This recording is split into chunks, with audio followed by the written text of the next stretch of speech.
All right, and what is up, everyone? OG over here from PlayerEssence. Welcome to another PE live stream that we have here for you guys. Today is a little bit later than I expected to do. It's 7:30 my time, so I know it's about 10:30 East Coast. And if you live in Europe or something, man, it's early. So sorry for getting it a little bit later, man, but I was kind of like wondering what I needed to do. You know, I got all my videos done for the day, and I was like, you know, I want to do a live stream, but I don't want to do one early. I want to do one later because there's people that are at work and they can't catch my live stream. So I was like, you know what? This is an extra live stream that I'm going to be doing. There's a ton of game announcements that I don't want to go over in PE news, to be honest, just because there's just been so much stuff for today. It is all like a ton of independent games. So if you're one of those, I need to play for third party, that's just massive third party games. I need my announcements for third party. If you're one of those people and like, you know, you can just leave. You know what I'm saying? Like nobody's holding you here. You know what I'm saying? Like it's not anything. And another thing that I want to say, because I have some people wilding out already in the chat, like I hope it's something new. I hope it's something we haven't heard. Like you guys are just chill. Okay, I didn't say brand new world exclusive premieres for game announcements. There's just a ton of different games that are announced, and I just want to go over it in a live stream and actually have a better live stream than I had the other day because my other live stream was trash. My Streamlabs was all jacking up, and I fixed everything. So I just wanted to have a better quality live stream, have a little bit of a makeup for that. And also just talk about all the different announcements because I'm not going to have time because tomorrow there's going to be a bunch of new news on certain stuff. And I already have one video where I'm editing from all the news from today. That's going to be at least minimum 15 to 16 minutes because I rant on Square Enix. So I wanted to get this live stream in just so I can get all this information out there. And you guys can watch the replay for those who can't watch the whole thing or if you have to leave. So yeah, that's all it is. So like I said, if you're one of those people, you could just bounce. You could bounce right now. You know what I'm saying? Like you could bounce right now, and you should go buy a PS4 or something. That's where all the big announcements go. Anyway, oh, my door's already locked. Never mind. Okay. So anyway, let's go ahead and get into it. I want to say what's up to everyone here first. What up to T-Dude? I see Justin's in here. El Chupacabra the Legend. What's up, man? Alicio Blanco. What's up? How's it going? Fire Blast Gaming. What's up, man? Shinobu. Shout outs to Shinobu. Shout outs to Thomas Hughes. Shoutouts to Og. What's up, Og? How's it going, man? Night Moon. Yo, shout outs to G5 Mob Gang with the $20 donation. No need to do that, my guy, but thank you so much. If you have a certain track, video game track that you want me to play for you for that donation, let me know, my guy, and I'll hook you up with the any video game track that you want me to. Just as long as it's not copyrighted music, I'd be more than happy to. And you didn't put any message or anything, so there's nothing that I can say that you said. But anyway, thank you so much for the $20 donation, my guy. I do appreciate that. So yeah, right, Universal One. I think the world would blow up if that happened, man. Shout outs to Soul Eater 23. Oh, that's a good anime, man. I like that anime. Shout outs to John B. I want to rant on Square Enix. Grr. Yeah, man. What? I mean, I got to rant on Square Enix tomorrow. So like, my rant on Square Enix, it's like they're that daughter. It's like they're that teenage daughter that won't stop asking for money. You know what I'm saying? Like you love them, you think that they're great. But it's like you wonder what they do when they leave your house and when they take your money. It's like, okay, well, where are you going? You know what I'm saying? Like, what's going on here? I mean, you're good to me. You're my daughter. I love you. But, man, you always asking for something. Like, like you always asking for something, you know? So, I mean, it's like that's what Square Enix reminds me of. That teenage daughter that you love dearly. You know, she's family, you know what I'm saying? She's been there forever. You've been there for her forever. But as soon as she steps out, it's like, man, what's she doing? Like, like, how much money did I just give her? Like, what's going on? Like, what's going on, man? So, I mean, that's how I feel. Square Enix is literally a teenage daughter. It's that ripe prime age of, like, where Squid knows about this, man. 16 to 17 years old. It's like, you can't keep her in the house all day. You know what I'm saying? That'd be wrong. She needs to hang out. She needs to become a woman. But at the same time, like, what is she doing when she goes out? Like, and why is she always asking for so much money all the time? Like, you can't go out and not need money for one night out. Like, you can't go out and just chill. You know what I'm saying? Like, go watch a movie at a friend's house. Like, you can't do that. You need money every single time that you go out. You know, so that's I don't know. That's my opinion on Square Enix. I mean, I didn't say that in my rant, but that's kind of like my little mini rant on Square Enix is just teenage daughter. Love family, you love them, but always needing something. Always needing something, man. It'll give me more and more and more. I mean, you know, that's all Square Enix is, man. And it's like Square Enix is that same teenage daughter that'll be asking you for money, and then when she gets a boyfriend, her boyfriend don't. She picks the worst person. Her boyfriend don't give her nothing, and and she has to do everything. So she spends that money on her boyfriend. You know what I'm saying? So that's exactly what Square Enix be doing when it comes to Microsoft and Sony. Oh, they'll fund everything themselves. You know what I'm saying? For the most part, they'll fund everything when it's Microsoft and Sony. But when it's you, Nintendo, you know what I'm saying? Pay up. Pay up. Where's the money at? Open up the wallet like, here's Square Enix, take it. Anyway, shout outs to Riku Tag with a $2 donation. It says, hi, my guy, Zelda Breath of the Wild, Gerudo Town. No problem, man. Shout outs to G5 again with the $10 donation saying, just showing some love, man. LOL. No problem, man. Thank you. I do appreciate everything you guys do. None of you guys have to donate anything, and I do appreciate any donation that I do get. So thank you guys so much. So Riku, let me get that going for you, my guy. Let me get that going for you. So let's see, Gerudo Town, Breath of the Wild, Gerudo Town.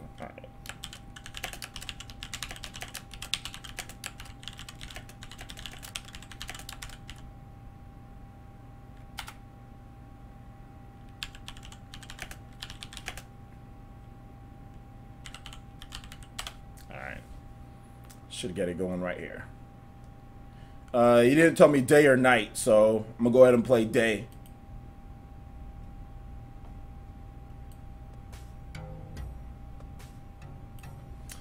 Nice music to start off to. Okay, so now that my rant is done on Square Enix, but yo, seriously though, Riku Tag and G5, man, thank you so much, G5. I appreciate it, man. $30 for no reason, so thank you so much. I do appreciate that, and Riku, thank you so much for the nice music. Nice music request as well. All right, so let's go ahead and let's get into the first article here, guys. So there's a brand new game announcement that's coming to the PS4, Xbox One, Nintendo Switch, and PC. It's called Ark Survival Evolved themed voxel-based sandbox survival game is called PixArk, announced for those systems. It's launching in the Xbox Game Preview and Steam Early Access in March. And shoutouts to Nintendo Examiner. My boy makes voxel games, so this is kind of right up his alley. So basically what's happening here, this is Snail Games has announced PixArk, an open-world voxel-based sandbox survival game. It's set in the world of Ark Survival, and it's Ark Survival Evolved, and it's due out both physically and digitally for the PlayStation 4, PS4, Xbox One, Nintendo Switch, and PC in 2018. Now, prior to that, PixArk will launch in the Xbox Game Preview and Steam Early Access this March. So here are some of the features of the game, guys. It's going to have a single-player and online multiplayer, the ability to collect and craft items and build bases, over 100 dinosaurs and other creatures to tame, train, and ride, character progression and customization, procedurally generated worlds with no two worlds ever being the same, creative mode which allows players to construct whatever they imagine, and more than 8 unique biomes to explore, including deserts, jungles, caves, and more, procedurally generated quest system to keep players actively engaged in their world. So I think it's good that they're doing this, because their normal Ark survival game or whatever, that game runs like trash for the most part, and that game has all sorts of issues. So if you scale things back, you still take the same ideas, because that's basically what they're doing. They're taking the ideas of their big Ark survival whatever game,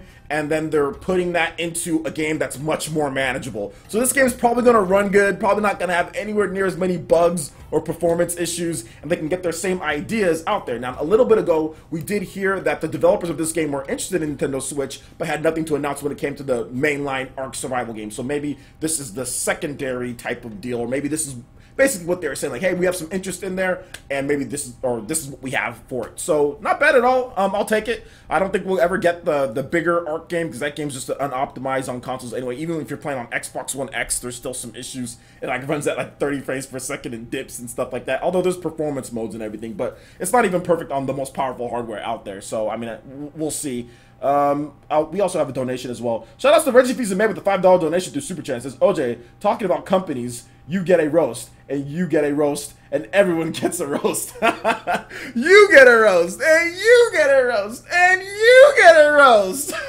Just call me, what's her name? How can I forget her name right now?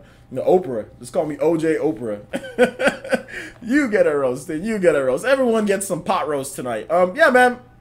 It's just, like I said, Square Enix, and I wasn't trying to be facetious or anything, like with the whole, daughter analogy, you know what I'm saying? Like, it's just like, that's how they are. That they remind me of, like, that daughter that you love, that 15, 16-year-old daughter that just can't go out without having a couple bucks. Like, you gotta have a little bit of money before you do anything, you know what I'm saying? Like, so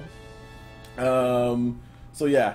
Universal One with a $2 donation through Super Chat says, sponsor emoji idea, the Fire Emblem itself. Oh, absolutely. Absolutely. I was thinking about the other day, because I'm going to be doing, I'll let you guys know this for all my people who watch my live stream. So I'm going to be doing a pretty, somewhat major channel shakeup here pretty soon here, guys. I can't say anything more than that, but I was thinking about, like, themes and what I can do, because, guys, I spend way too much time on this stuff anyway.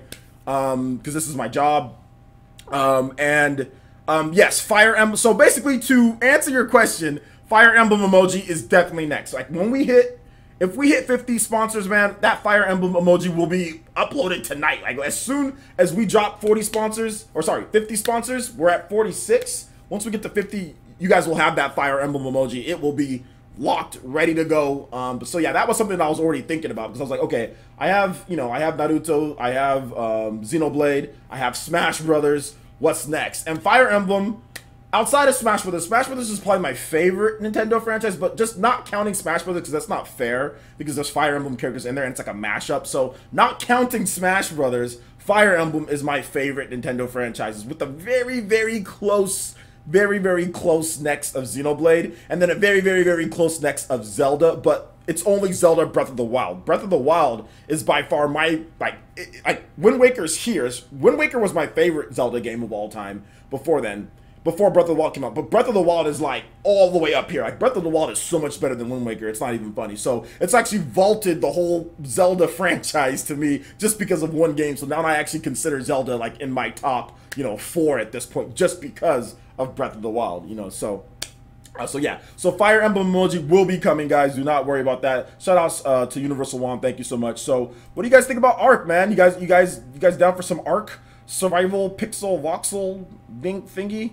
So yeah, man, hit that like button, guys. Let's see if we can get to, well, I said 170 likes. Let's see if we can get to 170. Heck, we're at 202 viewers, so we might as well. We got a good 2-hour or so live stream here, guys. I'm going to be streaming for about that long, so we should be going for about another, yeah, a little bit less than 2 hours at this point. And then I got to go to the gym. Your boy got to go to the gym because I've been eating too many Mike and Ikes. So your boy got to go to the gym and burn that off. So we'll be doing that, and then you guys will have that video that I talked about in the morning, plus plenty of other content. And the channel shake up and kind of rebranding and all that.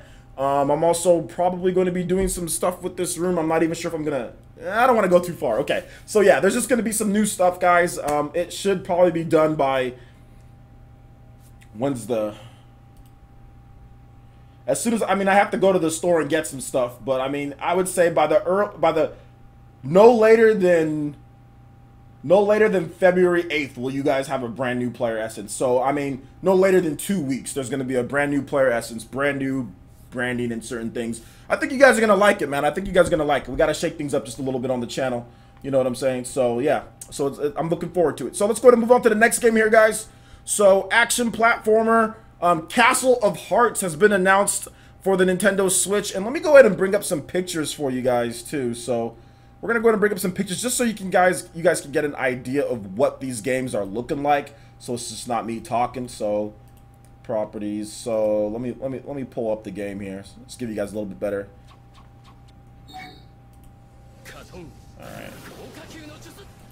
All right. Shout outs to who is that?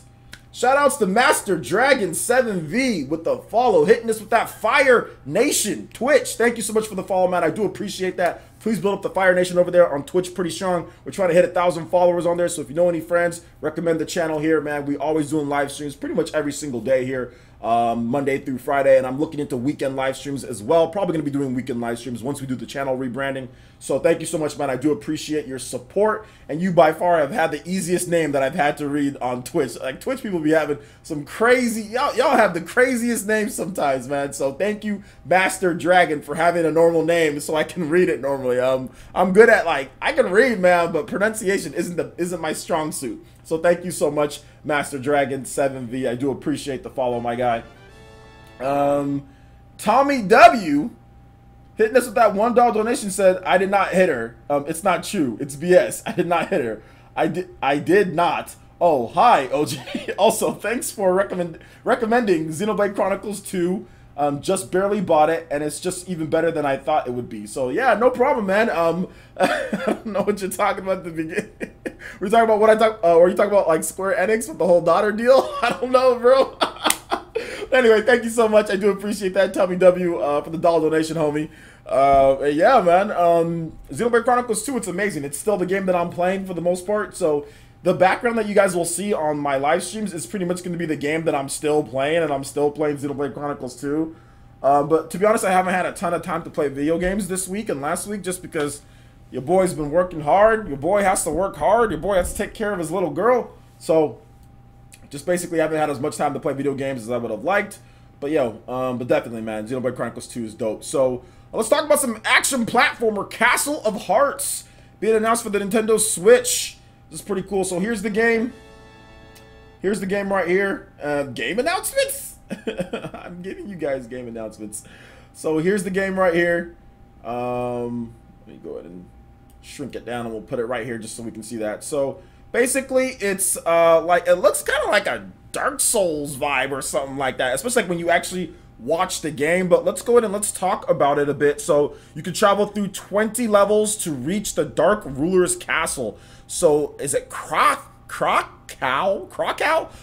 a Poland-based independent developer, 7 levels, has announced Castle of Heart, an action platformer coming exclusively to Nintendo Switch in Q1 2018. So this is an exclusive for the Nintendo Switch. Pretty dope. So let's go ahead and go over a little bit of the about. So Castle of Hearts, or it's not Castle of Hearts, it's Castle of Heart, is a classic action platformer at the genre. Hold up, let me put this right here so you guys can. There you go. So there you go. So you guys can see that there. Okay, so Castle of Heart is a classic action platformer at the genre's best and most challenging, with plentiful of new twists on the formula to explain or to experience. Players take control of a cursed knight who has been turned to stone by an evil sorcerer's spell, but who is ready to prove that love and courage can conquer even the darkest magic. So your brave hero must travel all the way from their petrified village to the Dark Ruler's castle, mastering 20 levels set in 4 distinct environments and a bunch of enemies and traps and all sorts of stuff.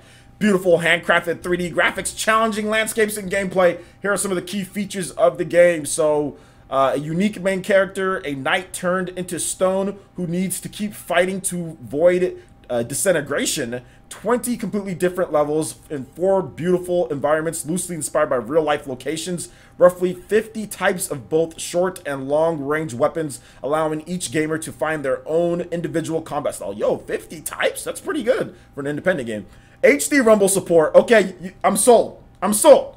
Further increasing players' immersion. At least 7 hours of addictive, exciting gameplay. Epic boss fights at the end of every location, breathtaking graphic design, numerous power-ups that enrich gameplay. So I was actually watching this game, and yo, it actually does look really good. It looks like one of those independent games that you will see like developers get like published by like EA or something like that. Like one of those ones that look like, you know, super high quality, and like the bigger publishers will take it over, like 505 Games or something like that. It looks like one of those titles. So I'm actually looking forward to it, man. It looks cool. The fact that they're going with Switch only, it kind of just shows you the platform, man. I mean, I've talked about this a lot, and like it's one of those things where I told you guys, like, you guys are gonna see like exclusive Switch games on the independent front. Like, you guys are gonna see high quality games that like look great, but are just independent games coming to the Switch in 2018. We're starting to see that, and it's all thanks to the sales. And like I said, you're gonna see bigger games being announced. But pretty much, I can let you guys know the strategy for Nintendo now. This is just stuff that I've collected, stuff that's okay. Here, this is a combination of things without adding any of my sources and without actually telling you guys anything because I can't say anything. This is like a combination of what I'm about to say of just no duh, you know what I'm saying? Just looking at the landscape, what I've actually heard a little bit, and obviously like sales of the Nintendo Switch. So what Nintendo's strategy, what it seems like for the first half of 2018 and all that, get some good games out. You got some B-tier games. You got some stuff like Kirby. You got Mario Tennis. So you got more of the B-tier type of games. Games that Nintendo fans are still going to like, probably play, but then also have like third-party games and tons of independent support in the first half. So basically like the, you know, Ys, if you're going to call that first half, yeah, that's first half. Because it's not going to be fall. It's going to be summer. So that's first half. So like Ys, and then you also have stuff like Dark Souls. You're also going to have stuff like the SNK, that fighting game, stuff like the Tag Team Frenzy, SNK Heroines, stuff like that. You know what I'm saying? In the first half, Dragon Quest Builders, all of those type of games, B tier to, I mean, Dark Souls is more of an A tier game, you know, but whatever. And that's the first half, along with tons of indie support. I mean, like every week there's going to be new, I mean, for the most part, every week you're going to see new announcements, new stuff being out there, okay? And of course, Nintendo's ports, okay? So that's kind of what the strategy is for the first half, because they know it's the tail end, the holiday season. Most people who have bought the system as far as the Switch, or who are going to buy the system, maybe they just don't have they didn't have the money in 2017. There's already enough games on there from a first party standpoint that Nintendo is going to, that you're going to go out there and want to buy a Switch. If you're looking at people who didn't have a Wii U, and now you're getting all the games that were the best games on the Wii U, that's going to entice all the people, despite all the complaining about prices and everything. Stuff like Bayonetta, stuff like Donkey Kong Country Tropical Freeze, Hyrule Warriors, that's insanely smart to get all those games out, because then that's going to really get all the people who like the games on the Wii U but didn't want to buy a Wii U. And that was plenty of Nintendo fans. Heck, even on Nintendo's own page, it was so funny. They were doing a preview event. I forgot for what game it was. And then one of the games was, one of the dudes that they were talking to, that they were interviewing, was dressed up as Link, had his 3DS, and was like, hey, you know what, after I play this game, I might buy a Wii U now. And this was like years after the Wii U came out. So you got dudes who were at a Nintendo event. I think it was like in Europe. It was like a UK video. They didn't even buy a Wii U, you know what I'm saying? They were playing, dressed up as Link, and they said, I might buy a Wii U. I think it was after Legend of Zelda Wind Waker. I'm not really sure what game it was. So you got tons of Nintendo fans that didn't even buy a Wii U. They didn't bother. They didn't think it was good enough. Whatever the case was, and these games are going to get them to buy it in terms of the Nintendo Switch in the first half. So yeah, so you're gonna see this is Castle of Heart is not the only one that you're gonna see exclusive to Switch, and maybe it comes to platforms later down the line. Now, all we know in terms of Castle of Heart is that it's coming exclusive to Switch. It might come to other systems later, but they really want to hit that Switch market in terms of independent games. And this is gonna be one of the most unique games on the Switch because one, it actually looks better than tons of the indies on the Switch. This game graphically looks way better than any of them, and on top of that, there's like a lot of like stuff in this game. There's like a lot of stuff in it, like action platformer. We have some of those on the Switch, but we don't have enough. I think that's the one like genre that we don't have enough of. So let me go ahead and get to the comments here because I've been talking a lot. So let me let me see what you guys are saying in the comment section below here. Any word on My Hero Academia? Yeah, I mean, there's if you go on Gematsu, they just had screenshots, nothing, no release date. I mean, they've confirmed it for the U.S., but nothing crazy there. So yeah, man. Just bought Celeste. Oh yeah, Celeste is really good. I need to play that game. Bayonetta 2, baby. What up, Velvet? Shoutouts. What up? Catch y'all later. Take it easy, Jeremy.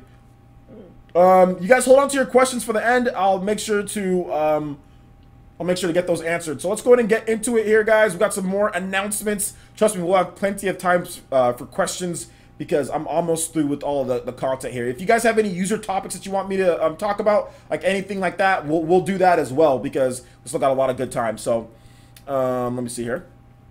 Shout outs to Fish Watson with the $5 pledge via Patreon, and also NX Revolution with the $2 donation. Says game announcements. I think I talked about that, but thank you so much, NX, for the $2 donation, and shout outs to Fish Watson for the $5 pledge, because you know when you pledge on Patreon, I'm really feeling it. Oh, I had to.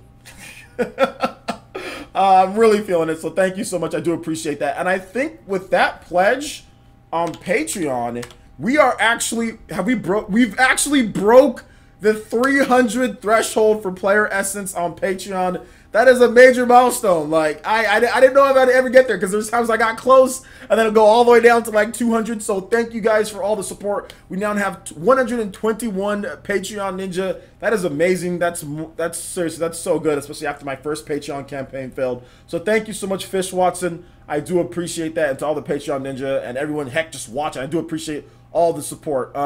For everyone who's donated, if you guys have any songs you want me to go over, let me know. If you've donated, if you have a song you want me to play, a video game song, let me know, and I'll make sure to do that. So shout outs. Any word on Monster Hunter Switch? Nothing more. Just go on my channel and look up, type in Monster Hunter Switch and look up what I had to say there. Nothing there, but I guess we can talk about that if you want. After I get through this last announcement, and we'll go, like I said, we'll have plenty of time, guys. Let me get over this last one here. We'll have a Q&A, and we'll also have user-submitted topics, which, once I do my channel rebranding, we're going to go into that in a big way. Not just live stream, but actual edited videos, content. So, man, I'm excited. I'm excited to get to work because it's going to be a new schedule, and, like, the videos are going to come... They're going to come as much, but they're going to be done a lot better. Like, they're going to be edited a lot better. I think it's going to be a lot cooler. Like, my channel is somewhat lame. My channel is too informational. Like, it needs a little bit more personality. So you guys are going to get a little bit more of that and more of you guys' feedback. Like, how I do these PE Lives, like, it's going to be not only going to be PE Live where you guys talk to me and we get all this stuff in interaction, but it's going to be that type of interaction as far as user-submitted topics and videos, too. So not just the normal, you know, like, Ask OJ like I used to do or anything like that. It's going to be fun, guys. So I'm excited. I'm excited to get to work on that. But, that's going to be in a couple weeks, guys. That's going to be in a couple weeks, so we'll see what happens there. Let's go ahead and get into this last one. So Roguevania... Actually, there's actually more than... This isn't the last article that I want to talk about. Roguevania Dead Cells is confirmed for the Nintendo Switch, PS4, and Xbox One. That's in 2018. It's currently in early access on PC. So Roguelite and Metroidvania hybrid Dead Cells is coming to the PlayStation 4, Xbox One, and Nintendo Switch, and that's the platform to play it on. Hands down, Nintendo Switch. Developer Motion Twin has announced. The game is currently in early access on Steam. Here's an overview of the game via the Steam page. So Roguelite, Metroidvania, Roguevania.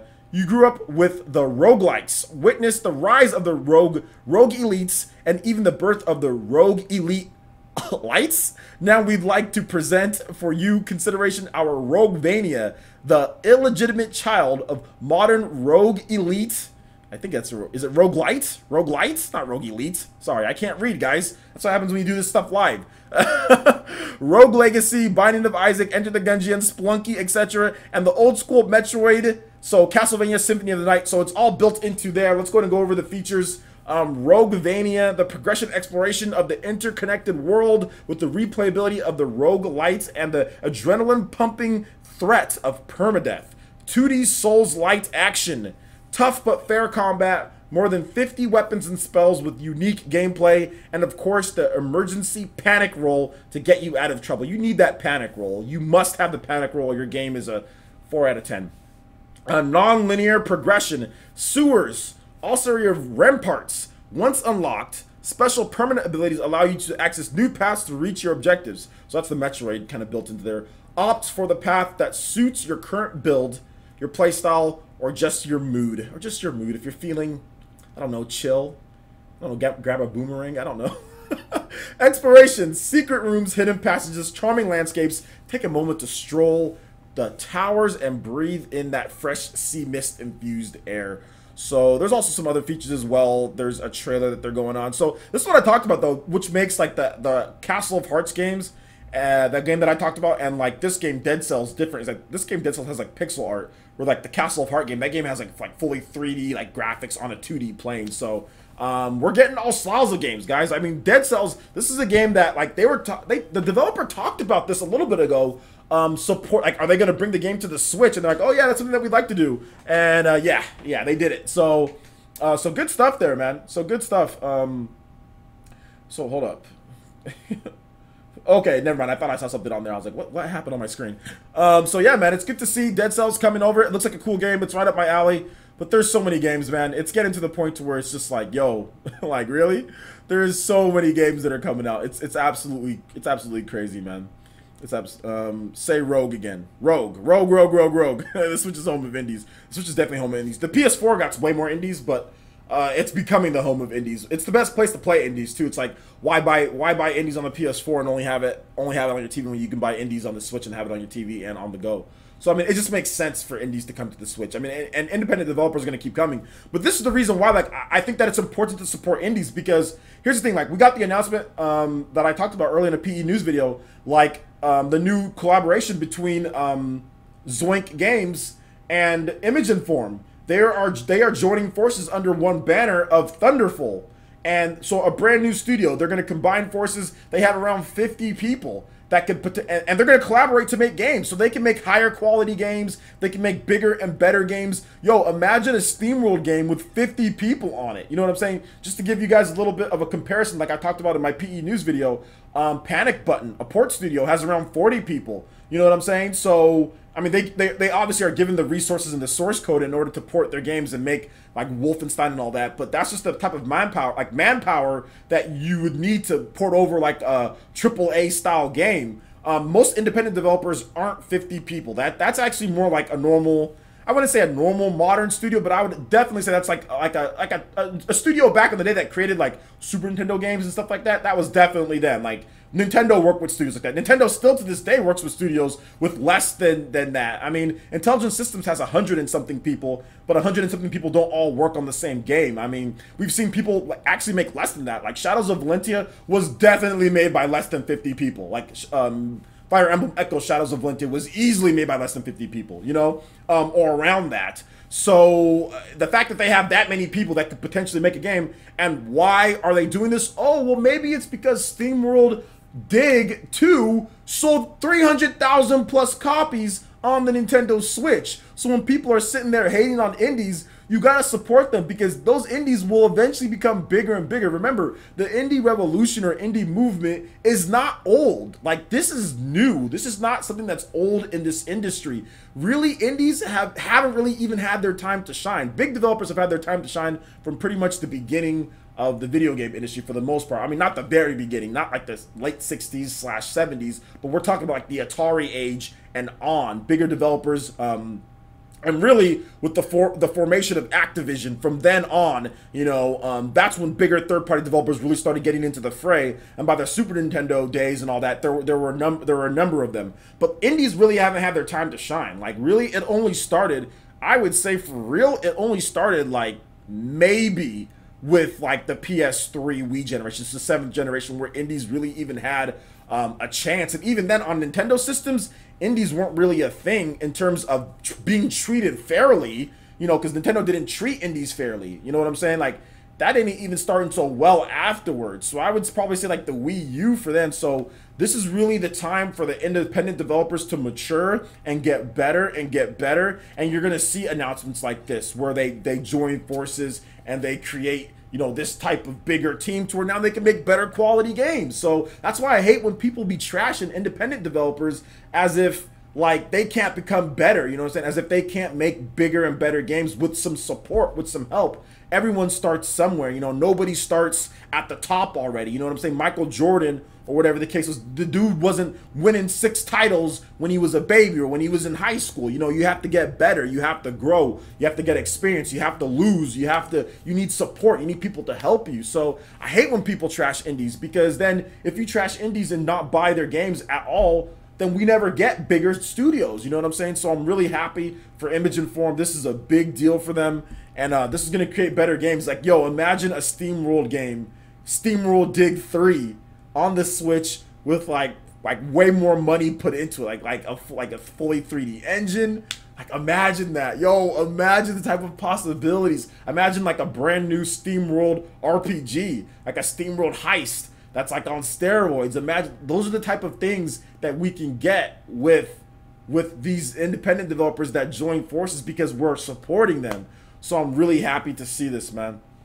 Shout out to Daniel Espinoza with a $2 donation. It says, OJ, can you play Xenoblade Chronicles 2 Fonset Village Day? Absolutely. No problem, man. Let me go ahead and get that. Let me get that going for you. Thank you so much, man. Thank you for the donation, homie. I do appreciate that.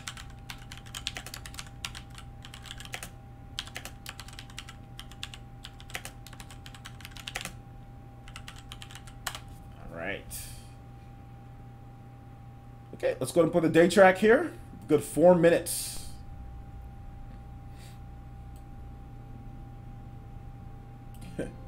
This is some good independent music.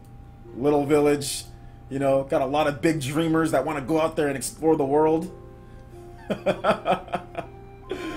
Shout outs, man. Thank you for the donation, homie. I do appreciate that.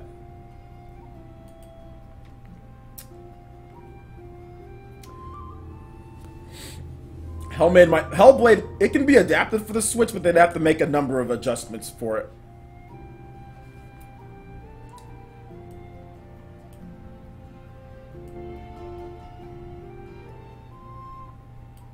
Okay. All right, so let's go ahead and move on here. So we did get one more announcement, guys, or actually 3 more announcements. And I'll talk about this. It's going to be my PE news video tomorrow, but I'll talk about it here. So we've got 2 different games from limited run games for physical editions. We've got, is it Flint Hook and also Mercenary Kings Reloaded Edition. Both of those games are coming to Nintendo Switch. I would say the big one out of this, I mean, Flint Hook looks pretty good, but Mercenary Kings is dope, guys. Like, that game is dope. Like, all the stuff that you can do in that game, it's really good. So they're going to be bringing both of those games over to the Nintendo Switch. Mercenary Kings is coming on, like, February 6th. So that'll be here very soon, and I'm definitely going to be playing that game like crazy. I want to play Mercenary Kings hardcore. They're actually adding new content to Mercenary Kings, too. It's not just going to be a vanilla port. There's going to be new content being added in. Mercenary Kings is also... let me go over some of the new stuff. So it adds 2 new playable characters, 2 knives to the craft, 2 new knives to craft, new gun parts to craft, and many other minor features and improvements. The game is currently available on PS4 and PC only. Back when this game came out on PS4, I was like, man, this game would be dope on Wii U, but it never came to Wii U or 3DS. But yeah, it's coming to Nintendo Switch, so keep your eye out for Mercenary Kings February 6th. So that's less than 2 weeks from now, you know? So, pretty cool. And also Flint Hook looks pretty cool too. You're like a dude with like a ghost mask on, like it's like you have like a hook, and like you like propel to each area and like kill enemies. It looks cool. It looks cool, but Mercenary Kings, that's the game. That's the game that I'm really excited for. So, shout outs, man. Shout outs to limited run games for the physical editions as well. That's really cool too. So let's go ahead and get into... Alright, so that basically wraps it up, guys. I am going to be taking some user requested topics. So if you guys want me to talk about certain things, let me know. We're going to be doing that for about a good 30, 40 minutes of user requested topics. So if you guys have any, or not questions, but just topics that you want me to talk more about, let me know. So like think about it as like a PE news video article or something like that that you want me to discuss that I haven't talked about yet. Please let me know. Shout outs to Jay Lauren with the subscription. Thank you so much. I do appreciate that. Welcome to the Ninja Village, Jay Lauren. I do appreciate your subscription. Please, everyone in chat, make Jay Lauren feel very welcome here. We got a brand new ninja. Get this man or woman a freaking headband, please. Somebody get this person a headband. I'm gonna give him one right here. Let's go. Too many games, man. That's why I said so many game announcements. That's exactly why I said so many game announcements. There's just like a ton of game announcements, like a ton. Yeah, yes, Wild Gun Reloaded, or was it Wild Guns, or Wild Gun Reloaded was confirmed for the Switch. Yes, it was confirmed. There's just so many game announcements, guys. I'm sorry, I can't go over everything, but yes, I think there was even more games confirmed that I'm even talking about, because I went over 1, 2, 3, 4, 5, 1, 2, 3, how many games did I go over? 1, 2, 3, 4, 5. Yeah, I went over 5 games, but there was at least, there might have been more games confirmed for the Switch today, or announced. So yeah, it's pretty crazy. Why are indies looked down upon? SteamWorld Dig is better than EA game released in the past 10 years. I agree. SteamWorld Dig 2 is better than anything that I've played on, but from EA in the past. Wait a minute, did you say 10 years? Mass Effect 2 came out in 2010. So no, I'm not going to agree with that. Mass Effect 2 is Mass Effect 2 is better than SteamWorld Dig 2. But SteamWorld Dig 2 is very good. It's very good. But yeah, Mass Effect 2 came out 8 years ago. So almost there. But I mean, I can see why people didn't like Mass Effect 2 though. I can see why if someone doesn't like Mass Effect, I can see why someone doesn't like that franchise. So it's fine. We're almost at 100 likes, so let's go and let's lower the bar here a little bit, guys. I think I set it too high. So let's see if we can get to 100 likes. If we can get to 100 likes, that'd be dope. If we can get to 100, my numbs lock isn't working. Let's go. Let's see if we can get to 100 likes. We're at 85. If we can hit that like button, that would be great. Let's get us trending. All right, so let's go ahead and get into. Oh man, my back. I'm gonna have to lean back just a little bit, guys. Lean back. I already know somebody's gonna say it, so I'll just do it to myself. Lean back. Okay, there we go. Some lumbar support. Okay. Let's pop out this chat now that I'm done with game announcements. Don't need any of that. Let's go. Alright, so wasn't Anthem delayed to 2019? There's no confirmation of that, but yeah, that's the report. If you checked out my PE news video, guys, I talked about Anthem being delayed, reportedly, nothing confirmed, but reportedly to 2019. So it's almost a rumor, but I mean, Kotaku's been pretty good with their sources in the past couple of years when it comes to their reports. So I wouldn't necessarily doubt it too much. Can someone compile a list of these unannounced games? Go on my Twitter feed. Go on my Twitter feed and look through my Twitter feed. But yeah, man, we need to have a list. I'm so happy Icy is getting some attention. Yeah, man, Icy. That's another game that was confirmed last year. That's coming this year at some point. So that's another game that's pretty good. I still got to play so many games that came out in 2017. I'm not ready for 2018. And I think Nintendo knows that. There's no need to kind of blow up 2018, the first half, with a bunch of, like, first-party stuff like that. And on top of that, Nintendo's really trying to let some third-party developers get some sales. I think this is also a business decision to third-party developers. It's like, okay, that's great if you can have Fire Emblem or something like that that's here. But, like, yo, if Fire Emblem launched, you know, in April and then Dark Souls is there, I mean, obviously, Fire Emblem on the Switch is going to take all the sales. So I think it's smart. Nintendo's kind of clearing some room, letting some of these Nintendo Wii U ports that didn't get enough sales get some love, because people are going to buy those, plain and simple. People are going to buy those. You can Bayonetta 2 anywhere that you want, Bayonetta 1 anywhere that you want, all in one package. You know, like, people are going to buy it. You can complain about the price all you want to, which is legitimate. I don't care if people complain about the price, but people are going to buy it. People who didn't have a Wii U, which is most people, okay? Because most people don't have a Wii U.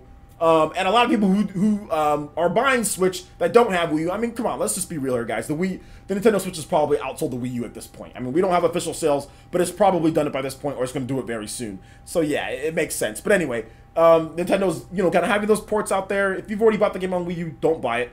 Or if you want to play the game on Wii U, if you think that's a better place to play it or whatever the case is, just play it on the Wii U.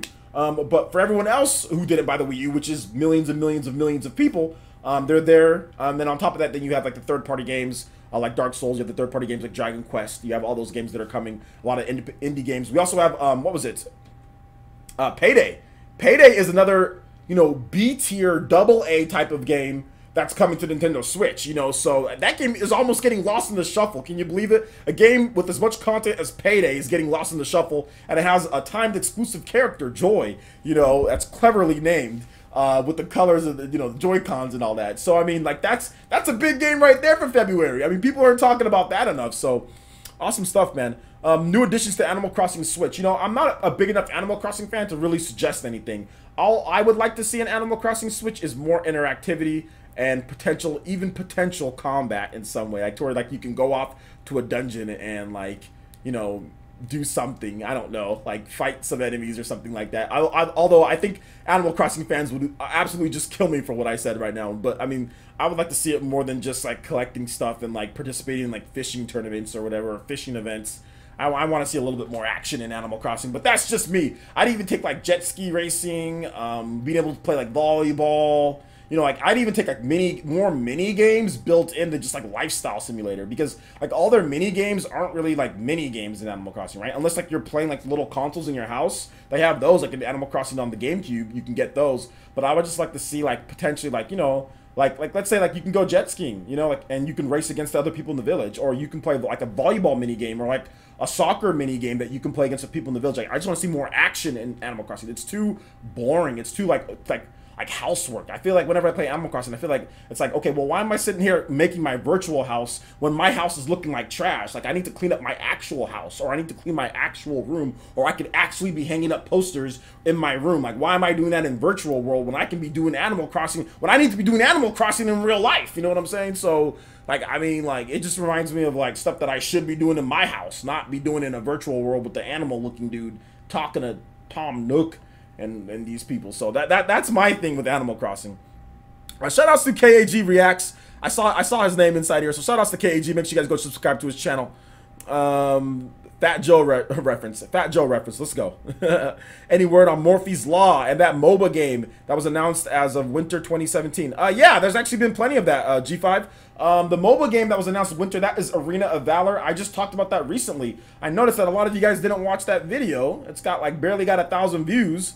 So make sure you guys check out my channel, because I give you guys updates on all this stuff. I actually had an update on Morphe's Law as well. Morphe's Law, there was a Twitter post that they're saying that they're still working on it. Just be patient with them. They're still working on it. We should get it sometime this year. And then also Arena of Valor, there's an EU open beta that I talked about recently. So it looks like they're going to be gearing up for probably like a Chinese launch of the Nintendo Switch and all that. I would think like summer would be a prime spot for that. There's going to be an EU beta. Actually, it's going down pretty much like today in Europe, today and tomorrow. So look forward to that if you're in Europe. It's closed beta, but they already had sign-ups. So if you didn't sign up for it, you out of luck. So yeah, man, definitely good stuff going on. If you want to see what I had to say about Arena of Valor, make sure you check out my YouTube page, and it's right there on the video where I talk about the 14 new tracks to voice. In addition to it's right there in the title. It's like right there. So yeah, man.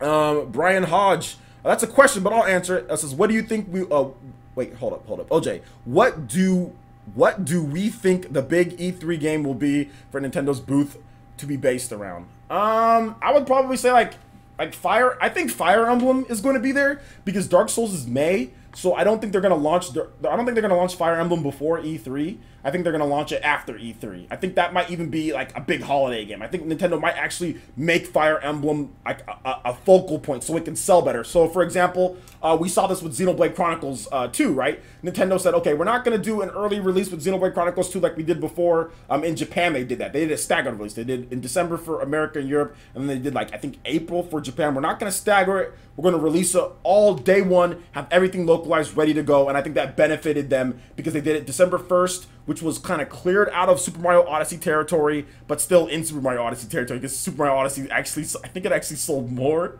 It might have sold just as much or more in December as it did in October, you know? So actually, yes, I know it did for a fact, because it was late October, and then the game actually sold more in December. So anyway, but still, like, it was better for them to do that, because the people who had already finished Super Mario Odyssey, we're like, okay, well, what else do I play, or what else can I play in December? So I think that they're going to want to clear the schedule a little bit and then release Fire Emblem, and I think Fire Emblem is probably going to be, now that Fire Emblem isn't coming out in the normal early area schedule, and which makes sense. I mean, I should have anticipated that. I should have, because I thought it was going to come out early 2018, but I should have anticipated that it wasn't going to be, because they said that Nintendo stated themselves that Fire Emblem was going to be is a major franchise now. So Fire Emblem is on the levels of Nintendo's other major franchises. So we're talking about, in their eyes, we're talking about Zelda, we're talking about Mario, you know, we're talking about that area in terms of marketing, production, and all of that. Like, I don't think Xenoblade is quite up there yet, but Fire Emblem is a major franchise according to Nintendo. So the fact that it got the label of major franchise means that,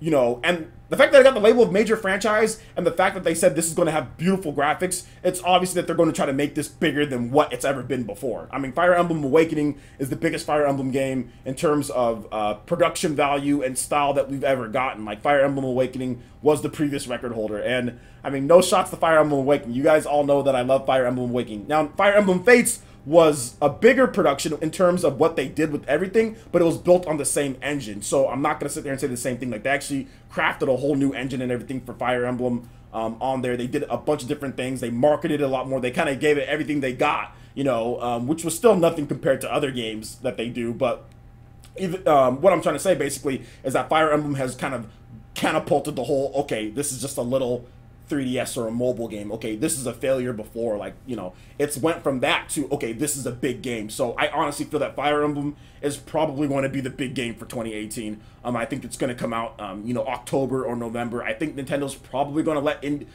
third-party developers have November as well, because I'm hearing some crazy announcements for this November in terms of games ports from other systems. So I think Nintendo's going to allow third-party developers to have November again.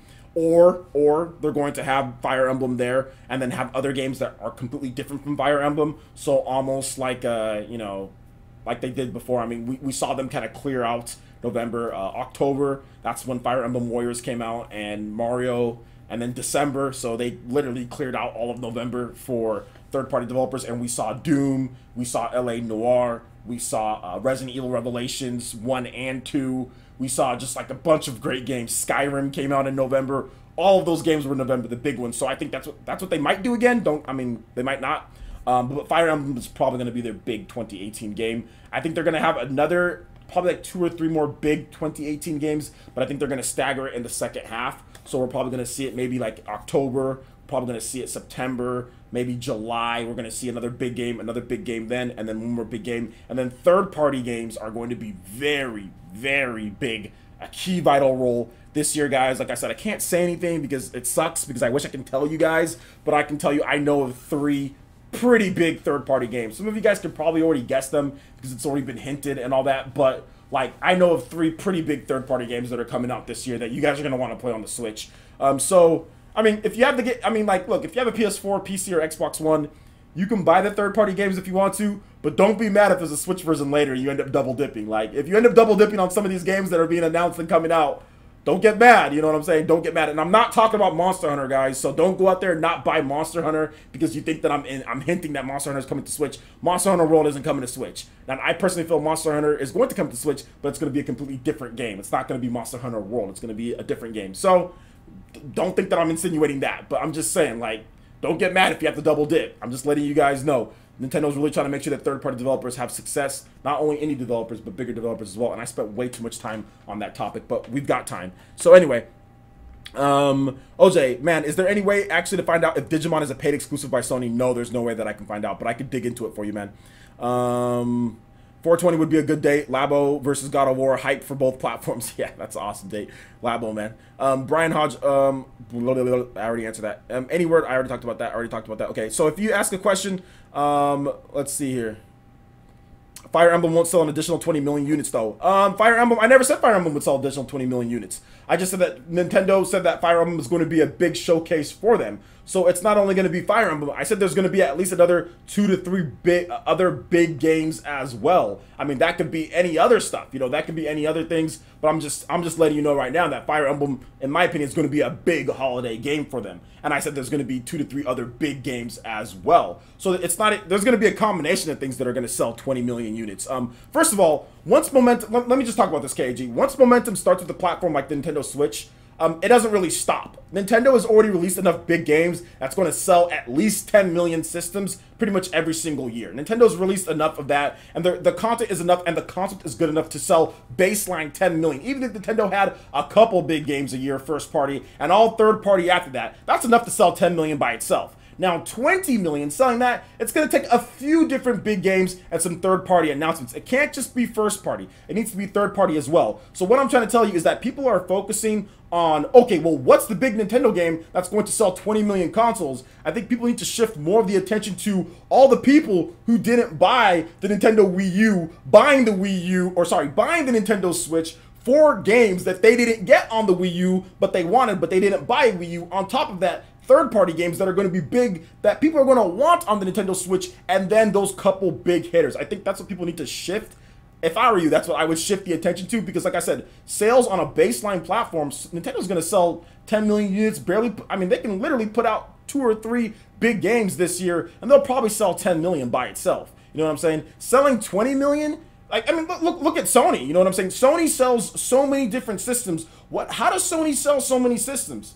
They don't have huge, massive first-party games released all year. It's all third-party stuff. It's positive momentum. It's word of mouth that people say, buy Sony. You know what I'm saying? People buy a PlayStation 4 and they buy like Madden or something like that, or they buy like just these normal games, or they might pick up Horizon Zero Dawn or the stuff like that. But Sony doesn't have the type of lineup that Nintendo releases every single year, you know what I'm saying? Or sorry, that Nintendo released last year in 2017 with all those big games. Sony doesn't do that, but yeah, Sony sells 20 million. So the thing about it is this, it's about not only providing big first-party games, but also providing big third-party games that people are going to want to play on the Switch. There are third-party games that are coming to Nintendo Switch that are absolutely going to be better to play on the Nintendo Switch. Graphically, there might be some things that are different, whatever the case is, but there's going to be big third-party games that finally get people to say, okay, it's enough. You know what I'm saying? Like, if you have a PS4 and you want to play a certain game portably or anywhere that you want, there are people that want to do that. Not everyone is like those jabronis online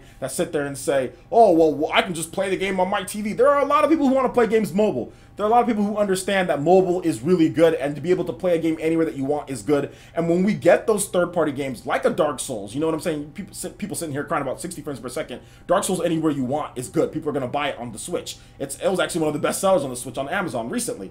So, I mean, and when it comes out, we'll see how the sales roll when it comes to everything.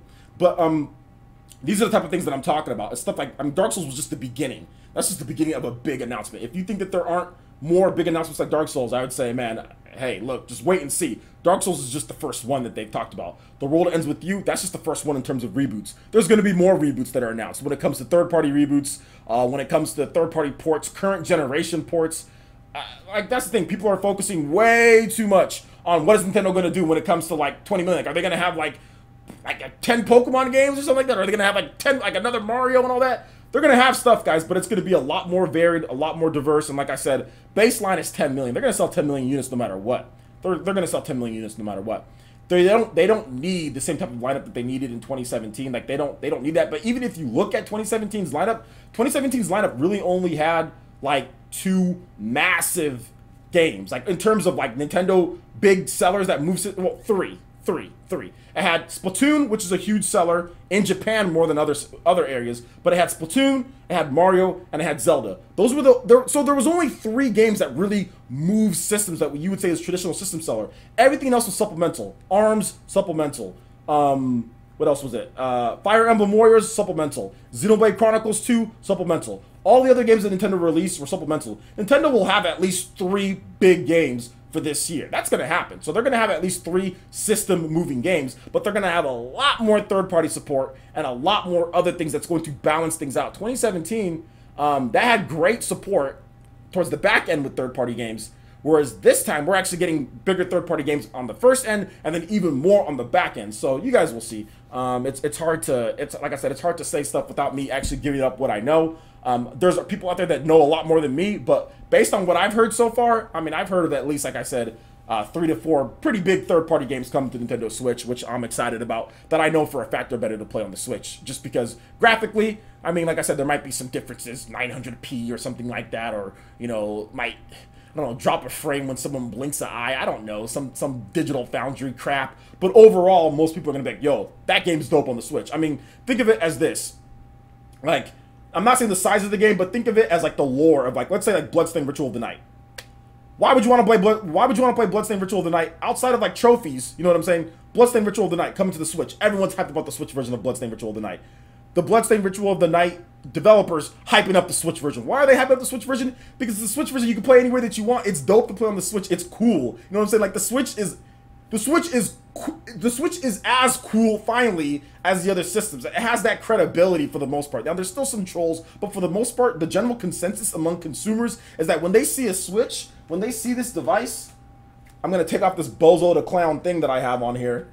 When they see this, it's a cool looking device. It's sleek, you know what I'm saying? And like you can customize the Joy-Cons and stuff like that in terms of like colors. Like people see it as a cool device. So like I said, baseline you're gonna sell enough. It's all about pushing like all that extra content, that third-party content that people are still complaining about, even still to this point. You're gonna see that. So hopefully that makes sense, guys. Sorry that I'm kind of vague on what's going on, but trust me, like, I mean, even if you compare the amount of games that we had in the like even in the first half of this year compared to last year, like it's no contest. Like this year blows it out of the water. Last year we just had Zelda, you know what I'm saying? Like Zelda was just the big game. But even last year we had Wii U port. We had a Mario Kart 8 Deluxe. But even this year we're getting more Wii U ports in the first half than we got last year. Last year we got stuff like Minecraft, which was a Wii U port, I guess, but it's on all platforms. And we got other things. Whereas this year we're getting all the different independent games that we saw.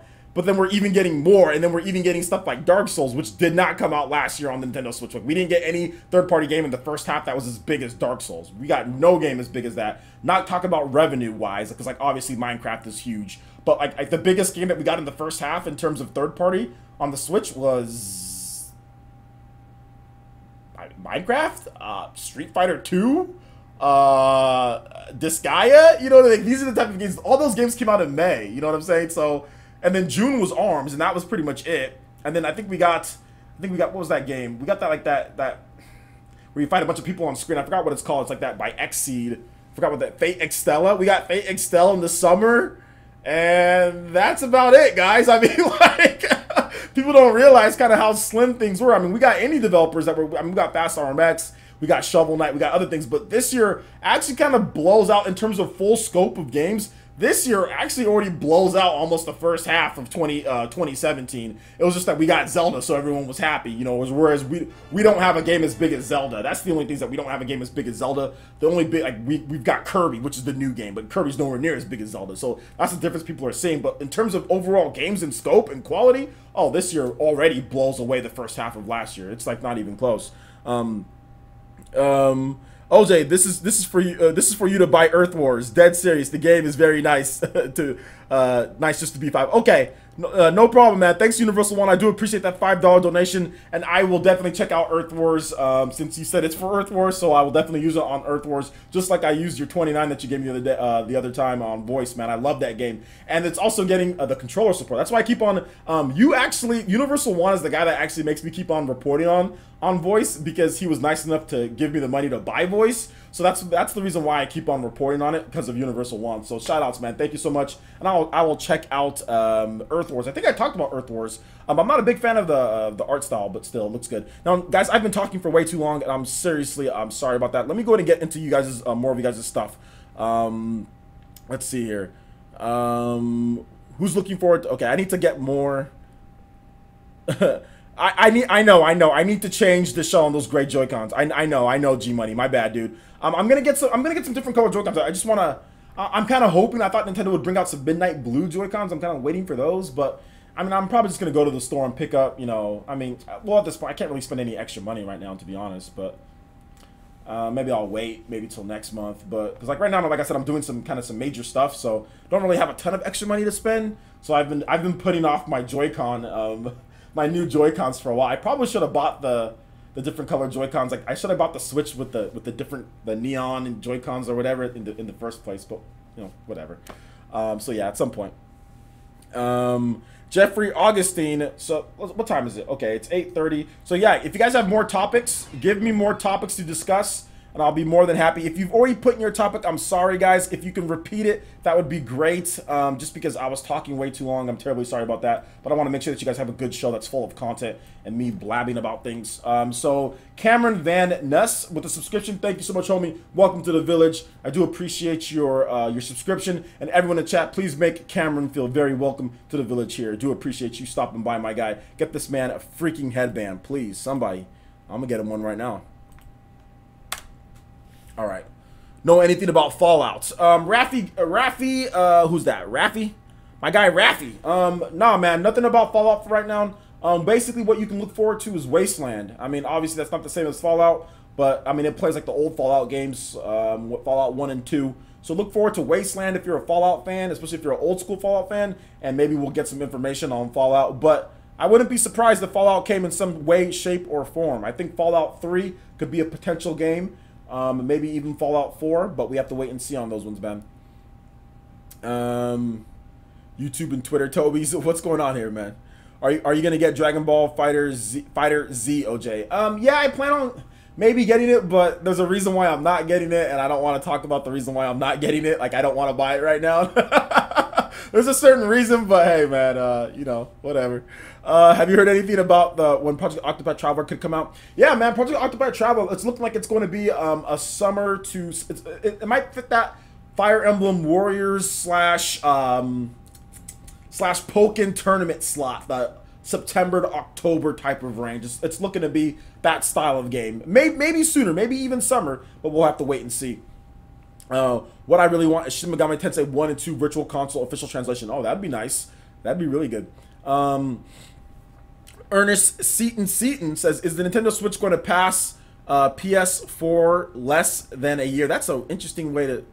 PS4 less than a year. No, it's not going to pass the PS4 in less than a year. Absolutely. The PS4 has over 73 million units sold. How's that going to happen, my guy? Dark Star, you guys are already getting me questions here, so I might as well just get into it. We might just have an hour of questions and topics. So questions or topics, guys, like any type of articles or questions or topics you want me to go over pretty much for an hour here, I guess. So you think Redout will still come to the Switch? Absolutely. Redout's still being worked on. They're optimizing it. It's coming. Shin Megami 5 2020 release. I don't know what you're talking about. Shin Megami 2020 release? Absolutely not 2020 release. It's this year or it's early next year. B-Re, I think. How about some Western style RPGs on the Switch, something like Diablo or Neverwinter Nights? The last that I heard about Diablo is that there could be potentially that coming over, but it's one of those things where like they have to find a suitor. They have to, you know, and they just have to find somebody that can port it over and other things like that. But maybe we'll see. We'll have to wait and see. We are getting Wasteland, like I said. Wasteland 2 is coming. So if you're looking for some Western style RPGs, Wasteland is coming over to Nintendo Switch. We also have Fear Effect. 2 Fear Effect games that are coming over. So that's not really like RPG. Well, there's one RPG that's kind of coming, like a strategy type of RPG that's coming over, Fear Effect. So Fear Effect and Wasteland are two good ones that should be coming over. Hey OJ, any chances of Custom Robo? I don't know about Custom Robo, man. That's a B tier franchise, maybe even C or D. Actually, not even B tier. That's a C or D tier franchise for Nintendo. So I don't know about that. You never know about those ones, but you never know when they're gonna pop back up. I will lose my pants if there's a sequel to Kid Icarus Uprising on the Switch. Kid Icarus Uprising on the Switch, that could be a possibility. We don't know what Masato Sakurai is working on. It could be Smash Brothers. It could be a new Kid Icarus Uprising. I would like a Kid Icarus Uprising too. The only problem with Kid Icarus Uprising is the controls. The game is literally perfect outside of the controls. I literally have no problem with the game outside of the controls. The game is so good for the 3DS. The graphics look great for 3DS. Like you can go back, you can play Kid Icarus Uprising right now and be like, you know what? This doesn't look too bad, and it's sub 480p. You know what I'm saying? The graphics are great. The gameplay is addictive. The gameplay is completely customizable. You want it super easy, play it super easy. You want it kind of hard, play it kind of hard. You want it super hard, play it hard. You want it somewhat easy, but then not somewhat hard, but kind of average. There's a slider. You can play it any way that you want. It has 25 plus levels. It has tons of content, so much replay value. It has online multiplayer. Kid Icarus Uprising is the best 3DS game that people don't want to say is the best 3DS game because of the controls. That is the only thing wrong with Kid Icarus Uprising is the controls. It plays like a dream. I never really encountered any frame drops. It's super fun to play in the two different types of, like, the way that you play the game. You have like the flying levels, and then you have the on-ground levels. And the flying levels work fine with the touchscreen, but it's the on-ground levels and the camera that's just the biggest problem in the controls. A Switch port, even like a remake or a Switch port of Kid Icarus, it wouldn't be you can't do a 3DS port. It'd have to be a remake because the game has never been made for an HD device. So it'd have to be a remake. You can't World Ends With You it, because I think the World Ends With You is the smartphone game. It's the smartphone game just up-resed and kind of like probably added some new effects for the Switch. That's all the World Ends With You is. You're noticing how there's no actual 3DS games being ported over to Nintendo Switch, as in like straight ports, like a Wii U port, you know? There's none of that because you have to remake the game because it's too different. The architecture's too different. It's too blocky. It's not the assets aren't in HD. There's all sorts of problems with bringing over 3DS games. So you can't port the game. It'd have to be a remake. So a Kid Icarus Uprising remake or a Kid Icarus Uprising sequel would be fantastic. That game is so good. I'd take just a remake. Give me a Kid Icarus Uprising remake with PS3 level graphics. I'm fine. On Switch, take my money. Take my money. Take my money. Shut up and take my money, you know. So we'll see. OJ is waiting for the Atari box version of Dragon Ball FighterZ. Yeah, exactly, man. How long before the Switch passes the PS4 in Japan? Who said that? Uron? I'll probably give it by the end of the year. I'll probably even say before the end of the year. Monster Hunter World is coming out though, so I think the PS4 is gonna have a big week, maybe 150,000, anywhere from 100 to 150,000 unit sales in terms of PS4s. So it's gonna have a big week this week. So it's gonna double or triple up on the Switch this week, this upcoming week. So I mean, you have Dragon Ball FighterZ, which is coming out pretty soon. So yeah, man. I mean, I would say that summer to fallish. That's when it kind of passes up. Paragon for the Switch. Paragon on Switch would be dope. Bayonetta 3 is going to be huge also. Absolutely. Bayonetta 3 could be a game this year. That's a game this year that's coming. That's a game that's probably coming this year. Bayonetta 3, man. I mean, so yeah, absolutely. OJ, do you think Smash port is still going to happen, or will we wait for Smash 5? It's going to be, in my opinion, it's going to be a super deluxe port. It's going to be a super deluxe. It's going to be Smash 5, but it's going to be Smash 4. So basically, Nairo, who is a top-level Smash player, basically, I'll share his opinions, and I kind of echo what he said. He said, this is what's going to happen. He said that he feels that the game has hit a wall. Smash Brothers as a platform fighter has hit a wall. What are you going to do? You recreate a whole new Smash Brothers game. You add characters. What do? Do you make it like Melee? Do you make it like Smash 4? Like, what's the point? I don't really see any point in Smash 5. And then it's like Smash 4 with new characters. Like, you fixed most of the issues with Brawl. You just need balance. It just needs to be balanced. You need to tweak some things. You need to tweak things for more competitive players. You need to add in all the stages from the 3DS version. You need to add in a single-player mode. You need to add in more optimizations and customization. You need to fix your online. I mean, Smash 4 doesn't need a Smash 5. What Smash 4, or Smash doesn't need a Smash 5. What Smash needs is it needs to fix the game. It needs to add all the characters that people wanted in terms of cut characters. It needs to add all the 3DS stages. It needs to have competitive, good online play. It needs to put it out there to where you can play with your friends. You can compete in tournaments. It needs to have a complete revamp, and it needs to launch. I mean, if that's Smash 5, then that's fine. But honestly, Smash 4 had so many issues that we don't need a real Smash 5, where it's like a Melee to Brawl type of situation, to where, yeah, it's Smash, but man, that game is different. You know what I'm saying? Or like an N64 to Melee situation, to where they're still evolving the platform fighter. It's already been there, done that. There's nothing else they can do. They need to add the single player. They need to add more content in, add some RPG modes or whatever. They just need to add content into there. They need to fix, and like the biggest thing was fixing the online. The online severely needs to be fixed. How you play with friends, how you interact, voice chat, messaging, all that stuff needs to be in there. So for me, that's Smash 5. If Nintendo does that and it's say, this is Smash Bros. 4 Deluxe, that's Smash 5 to me. We get Ice Climbers, we get Wolf, we get all the characters that were cut beforehand, we get Pichu, we get all those characters that were cut. Who else? There might have been some characters. There might be. I don't think I'm missing anybody else. Snake. We get Snake back into there. So include all of that, include all the 3DS stages, include more content, include a single player mode, fix your online, and release it as Super Smash Bros. For Switch or Super Smash Bros. Deluxe. That's all we need. And I think that will be literally when the franchise, from there, you can just do like Guilty Gear XRD, you know what I'm saying? Guilty Gear signed XRD. From there, that will be the perfect platform fighter. Balance it out, create a network around it. I know Nintendo won't want to do this, but if Nintendo ever decided to make the game into something like Overwatch, not the way that it plays, but in how they support it with leagues and with competitive esports and all that, Nintendo can literally sell the same game forever if they wanted to, because that's what Overwatch does. That's what Blizzard's going to do with Overwatch. They're going to take Overwatch, they build the game, they put a bunch of money into making Overwatch, they put it out there, and then they market the heck out of it, and they put it into esports. They make it big to where people are just constantly buying Overwatch for years now. You know what I'm saying? Like, Overwatch is what, 2 years old now, going on 2 years? People are buying the game. It literally sells thousands upon thousands, hundreds of thousands of copies a month. They are selling hundreds of thousands of copies of Overwatch. It's just constant updates. I think Nintendo could literally turn Smash Brothers into that. I mean, we've got Overwatch players in Overwatch League minimum making $50,000 per season as competitive players with health and dental and all that, literally with jobs. I mean, Nintendo, if they wanted to, they can turn it into that. I mean, not, like I said, not playing like Overwatch, but they can turn it into where people just constantly buy the same game and they just update it constantly with balancing and other things like that and characters. And I feel that if Nintendo were to do that, that would fix a lot of the issues, because I don't feel that there's nowhere else to go with that. You know what I'm saying? There's nowhere else. You know, I think Overwatch is like the same thing. Like, okay, it's like a MOBA type of arena action game. What else do you do with Overwatch? Yeah, you can make Overwatch 2, or you can just continue adding characters, continue adding updates, and essentially you'll get your Overwatch 2 in a couple years, because there's been so many changes and updates to the game and new characters being added in. So I feel Nintendo should take that route with Smash Brothers, because I don't think Sakurai needs his hand to fall off anymore. That's the only thing, and the only reason why I'm saying this is because of the development of Smash 4.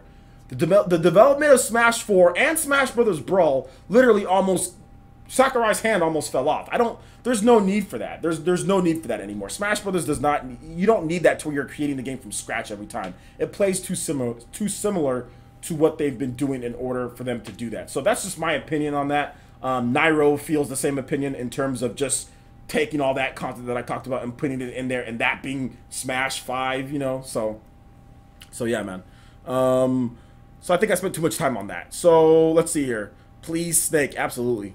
Shadow of the Colossus would have been cool, but Sony tripping. Shadow of the Colossus, it's cool, man, but you know, people are really trying to justify the $40 price. Like, I mean, that's fine.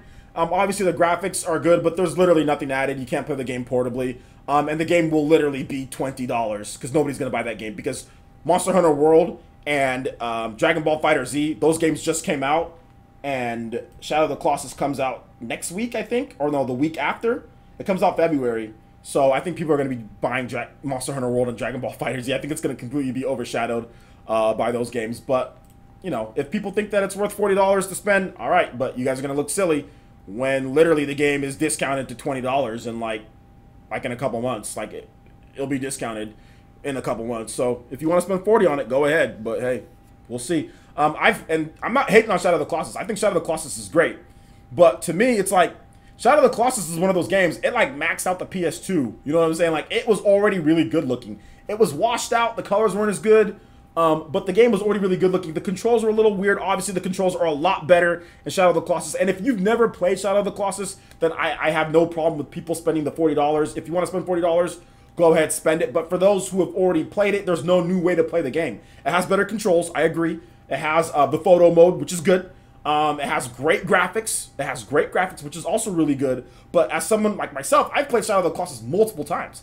I beat the game on the PS2, loved it, beat it multiple times. I beat the game on the PS3, the up-res port, and it came with Ico. You know what I'm saying? Like, and it came with Ico, and I bought that game for literally like $18 back in the day, and I looked up the price on Amazon. It's $17. So you can buy Ico and Shadow of the Colossus on your PS3, up-res at 1080p. You can buy that it has trophy support and all that stuff. You can buy that for $17. So for me, I'm looking at Shadow of the Colossus on the PS4, and as someone who's beat the game, and I can literally speed run the game if I wanted to. I mean, I can speed run it. I can beat the game in about 3 to 4 hours. You know what I'm saying? I'm not as good as those. Some other guys can beat it in less than 2 hours. I'm not that good. But in my heyday, when I was playing Shadow of the Colossus, I could definitely beat it that fast. You know, so for me, And I'm looking at like, is there any new content? Is there any new Colossuses or anything? There's none. There's no new Colossuses. There's no new content. Is there any new things that I can get into? Is there any? There's no portable play. I can't take it on. I mean, a Shadow of the Colossus on the go would be dope. So if the PS4 was a hybrid for some reason, I think yeah, $40 for a Shadow of the Colossus anywhere that I want. That's cool. You know what I'm saying? I'm down for that. But it's not. It's just on your TV. It's just like you played it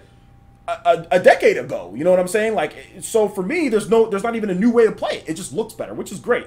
So for me, as someone who's played it, it's not worth it because there's no new way to play. It just looks better. And I've never been someone who says, okay, well, the graphics look better, but there's no new content. There's no new way to play, but, oh, I'm going to buy the game. I've never done that. I only bought Twilight Princess because Twilight Princess, I did not like the way that Twilight Princess played on the Wii. I mean, it was okay, but I wanted to play Twilight Princess with the normal controls. And there was added content into Twilight Princess. They had the hero mode. They had other stuff. So that's the reason why I bought Twilight Princess. You know, Shadow of the Colossus, it's just upgraded graphics and better controls. Better controls. But I've already mastered the controls. Once you master the controls in Shadow of the Colossus, you're good. So for me, $40. I mean, I get it. I understand why it's $40. I'm not hating on it. I think that it's a great game if you buy it for 40, especially if you're an adult and you don't have as much time to play games as, you know, some of the kiddos out there. Yeah, you're gonna pick it up. You're gonna play it about you're gonna beat it in about 3 to 4 sittings. If you put in about maybe 2 hours per sitting, 2.5 hours per sitting. I mean, you can't play it in bits and chunks. You kind of have to play it and beat the Colossus, you know, and then move on. So in that sense, it's great. But I just feel that it's going to be one of those games, kind of like Gravity Rush Remastered, which has more content, by the way, that why buy at $40, you know, because that game was $40 when it launched or something like that, when it's just going to be like, you know, $17 in a couple months. And that's kind of how I feel about Shadow of the Colossus. It's just going to be, you know, now if they added some new content to it, then I'd be like, all right, yo, $40? Yo, really? Heck yeah, you know, but the problem is that there's no new content added. There's literally nothing that I haven't already played added into the game outside of it looks better. But the game already looks dope. Like, the game already looks really good. Like, if you play the PS3 version, yeah, it's washed out. Yeah, it's not, you know, it's nowhere near as good. It's not, well, it's not nowhere near, but it's not as good as the PS4 version, but it still looks really good on PS3. Guys, watch the videos, man. It looks really good on PS3. So, it is what it is. I never played Shadow of the Colossus, and I'm waiting for it to be cheaper. Yeah, I mean, you can just wait for it to be cheaper. I think that's the rule of thumb with all of Sony's ports or remakes or whatever. They're always going to be cheaper. Nintendo's ports and remakes, they don't drop in value as fast. So it is what it is. OJ, since we're getting Wolfenstein 2, what if they gave us Wolfenstein Old Blood? What do you think? Just asking. That'd be great, but I don't know if they're going to. We'll have to wait and see. Let's see here. Ultra Yoshi, which has an awesome name. Who's excited for Yoshi, or is it just me? I think a lot of people are excited for Yoshi. Universal on. I'm sorry. This game has me just so captivated. Which game are you talking about? Beery. What genre that Nintendo hasn't really done yet would you like to see them tackle next? The Battle Royale genre. Some type of Battle Royale. I mean, if that's going to be called a genre now, like PUBG, something like that, I'd like to see them tackle the Battle Royale genre, but actually make it, like, good.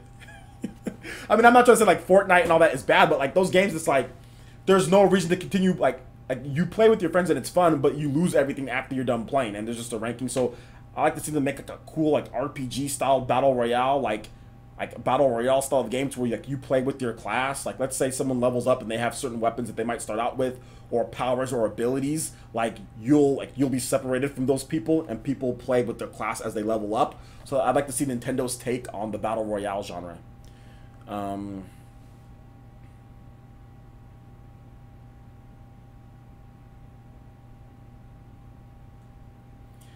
Paladin Enthusiast says, Real Gamer 27, Real got totally owned today in his own podcast. What happened? Shout outs to Real Gamer, man. I like that dude. What Paladin Enthusiast, tell me what happened. Why didn't they make a new SC? So are you talking about Shadow of the Colossus? It seems like the game has been out forever, and they had enough time to develop a sequel. Somehow never got around to playing, shockingly enough.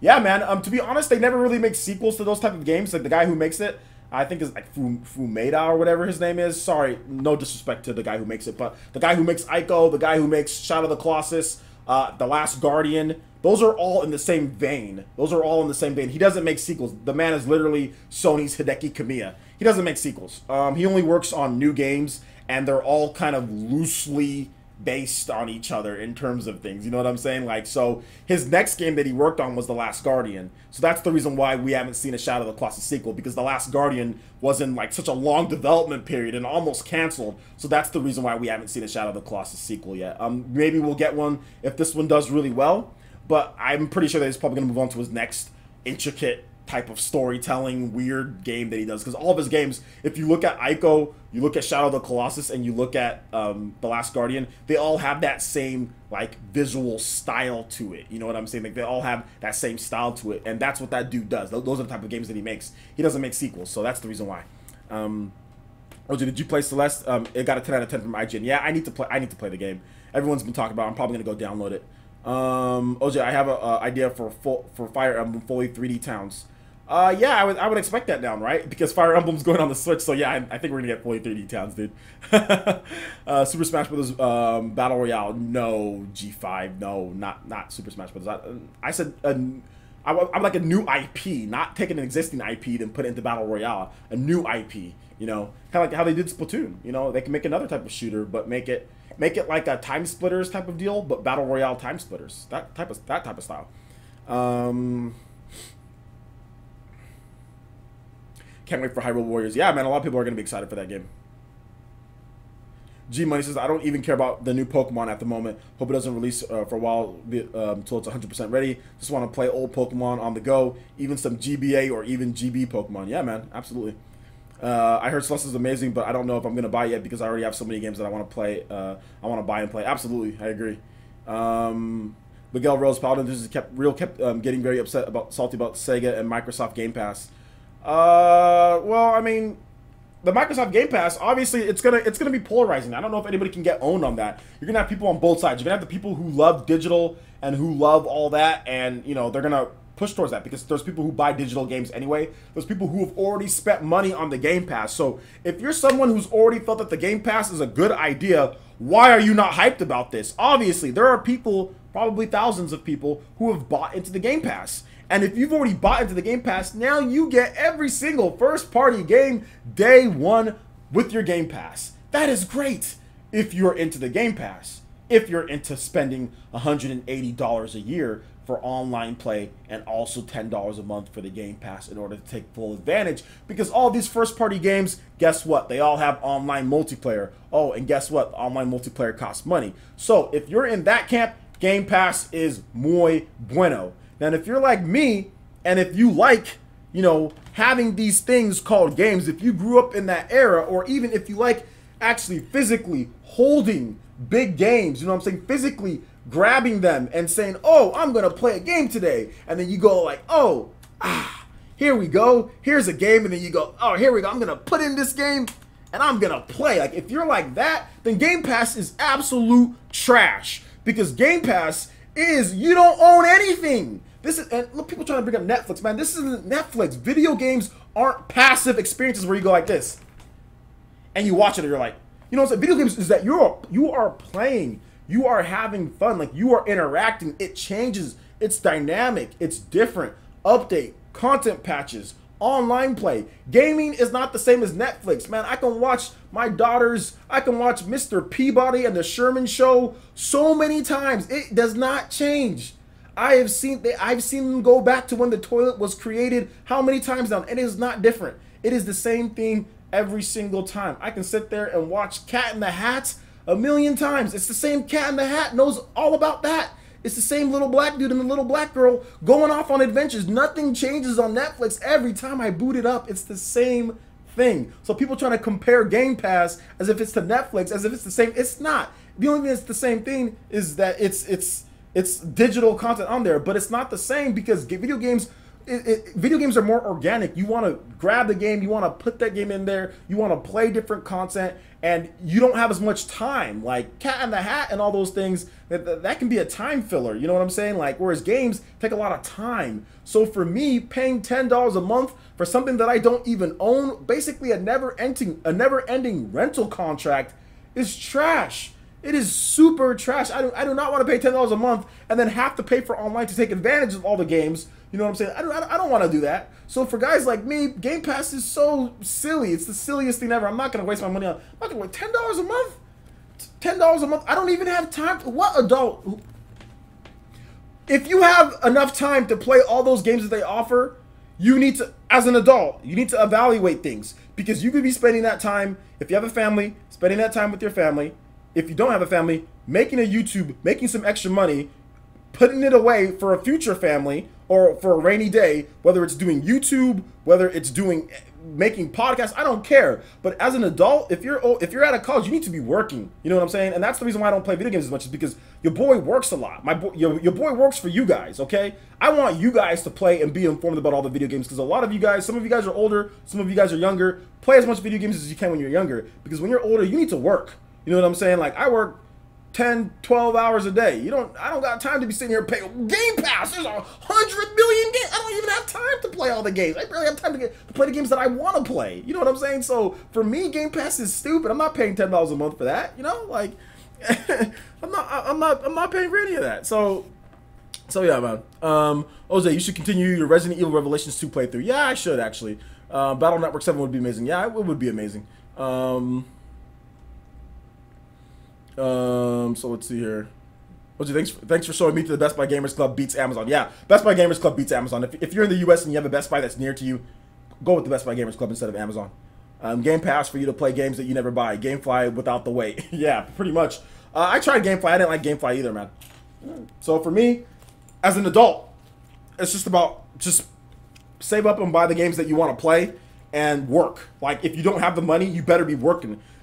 Today's day, there is so much ways to make money outside of your normal day job. You know what I'm saying? You could start up a YouTube channel. You can talk about video games and hope and pray to the YouTube gods that you get popular. We've seen people do it in their spare time and make money. Heck, even if you don't, even if you make $10 a month, or you make $20 a month, or you make $100 a month, that's still extra money. As an adult, you should value that. You should put it in the bank. You should save it for a house. You should save it for something. As an adult, you gotta be an adult. You know what I'm saying? You've gotta be an adult. And that's why you see all these people on here crying about video games and complaining about video games that have not mentally matured. You know what I'm saying? Like, that have not mentally matured past that, because they're so crying and they're still in their kid mode phase. Whereas me, I'm not sitting here crying and complaining about video games all day. You know, I'll say my piece on certain things. I'll make jokes, like with Square Enix. I'll talk about things, but that's because it's my job. That's because I'm making money off of it. It's my job to do that. You know, when I was younger, I just talked about that stuff all the time, you know, in my free time. But now it's my job, you know, to talk about these things. But you got people who are literally making nothing, you know what I'm saying, and are going nowhere, yet they're sitting here crying and complaining forever on social media and stuff about certain things, or about systems and games, Nintendo, Microsoft, or something they don't even care about. You're not gonna catch me. You're not gonna catch me wasting time going over to people's channels, trolling and doing all the stuff that these gamers do to the adults, wasting their time. Like, who? I mean, come on now, this is ridiculous. You have to download and install those games first. You can't stream them. What are you talking about? PS4 sold 14 million less than a year. Do you think Switch will pass it? Switch will pass 14 million in a year's time. Yeah, pass 14 million. This is not Netflix. No, it's not Netflix. He's talking about Xbox Game Pass. Yeah, I'm talking about the Xbox Game Pass. I'm not interested in Xbox One. No bash anyone who has one. The system just isn't appealing, and that's fine. That's how an adult handles things.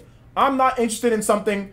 No shots to anyone who likes the other stuff, but I'm not interested in it. And that's how an adult, or that's how someone that's matured mentally handles things. You know what I'm saying? Like, and that's how I've always handled things when it comes to video games. I have never trolled someone else over a system online in a live stream or in videos because I didn't like that system. Like, I can sit here and say pretty positively that I have never done that. Now, I've made jokes, but I've made jokes about all systems, about Nintendo, Microsoft, Sony, and I've clearly made it known that it's a joke, you know what I'm saying? But I've never actually literally went out there to troll people, which that mentality, like, it's so trashed here. I mean, which people have been doing forever, but it's just trashed here. And I've never done it myself, because I've always thought that, like, okay, when I was a kid, it was always like, well, I need to play video games. I need to make time to play video games, you know. And when the internet actually got cooking, you know, in 2001, when people started getting broadband and getting faster internet, 2001, 2002, what was I doing? Man, I was on IGN. I was on IGN reading up on all the game news. I was looking at all the stuff there. I was looking at certain things, you know. I mean, that was just like basically what I was doing when it comes to video game news on the internet. Like, I was researching it and trying to be as informed as possible. I wasn't wasting my time trolling people. When Twitch started, I wasn't trolling, you know, PC gaming and all that stuff. I don't understand gamers today. I don't understand this whole trolling nature. It doesn't make sense to me. And maybe they get a rise out of it, but you're a loser if you're trolling people. So I don't get it. Do I like biting Katos?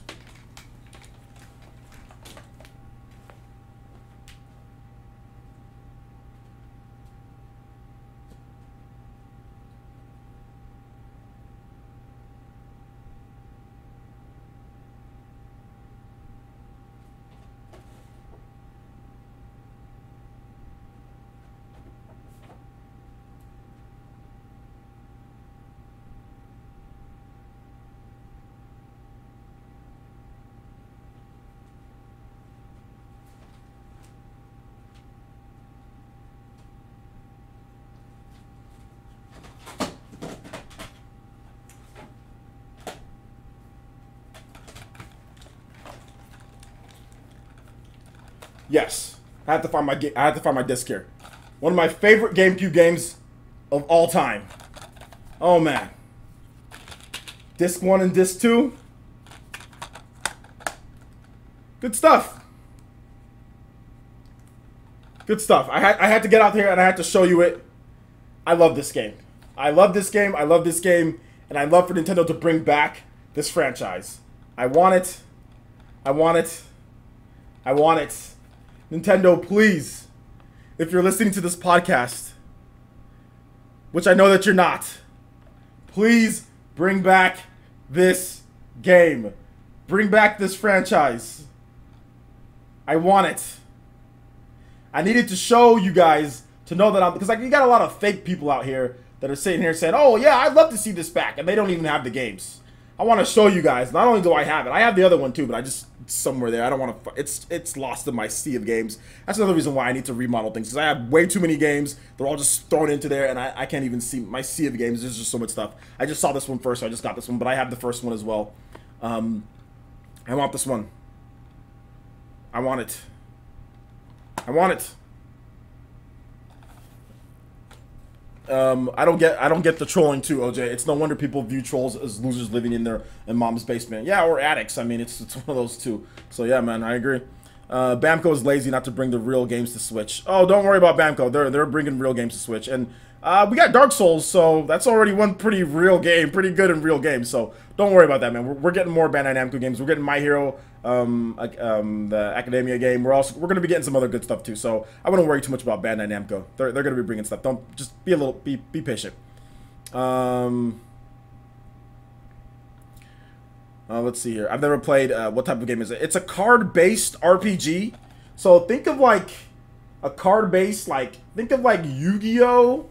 And like a turn-based RPG, kind of like put together. So think of it like that. You use cards to attack, and you see your characters all on screen, and you use different cards to attack to do special moves in like your deck. So think of it of like a Yu-Gi-Oh! And like Fire Emblem. I don't know. Well, not a strategy RPG. No. Think of it of like Yu-Gi-Oh! And like Final Fantasy or something like that put together. It's something along the lines of that. So, Bite and Kato's Battle Royale. Paladin Enthusiast says Soul Calibur 6 is coming to the Switch too. Mark my words. I think it'll come eventually. Also, the Mana devs have heard our cry. They know we want the Mana collection here. Don't get me started on. Like I said, I'll talk about that tomorrow morning, guys. I'll talk about that tomorrow morning. We got about 30 minutes, less than 30 minutes left. So let's go ahead and let's get some more questions in, guys. I'll be answering it 30 minutes as far as the questions go.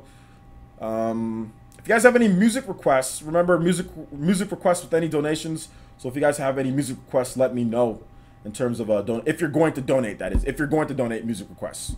Yu-Gi-Oh! Card-based game, Yu-Gi-Oh! Or Cold Step. They're both good, right?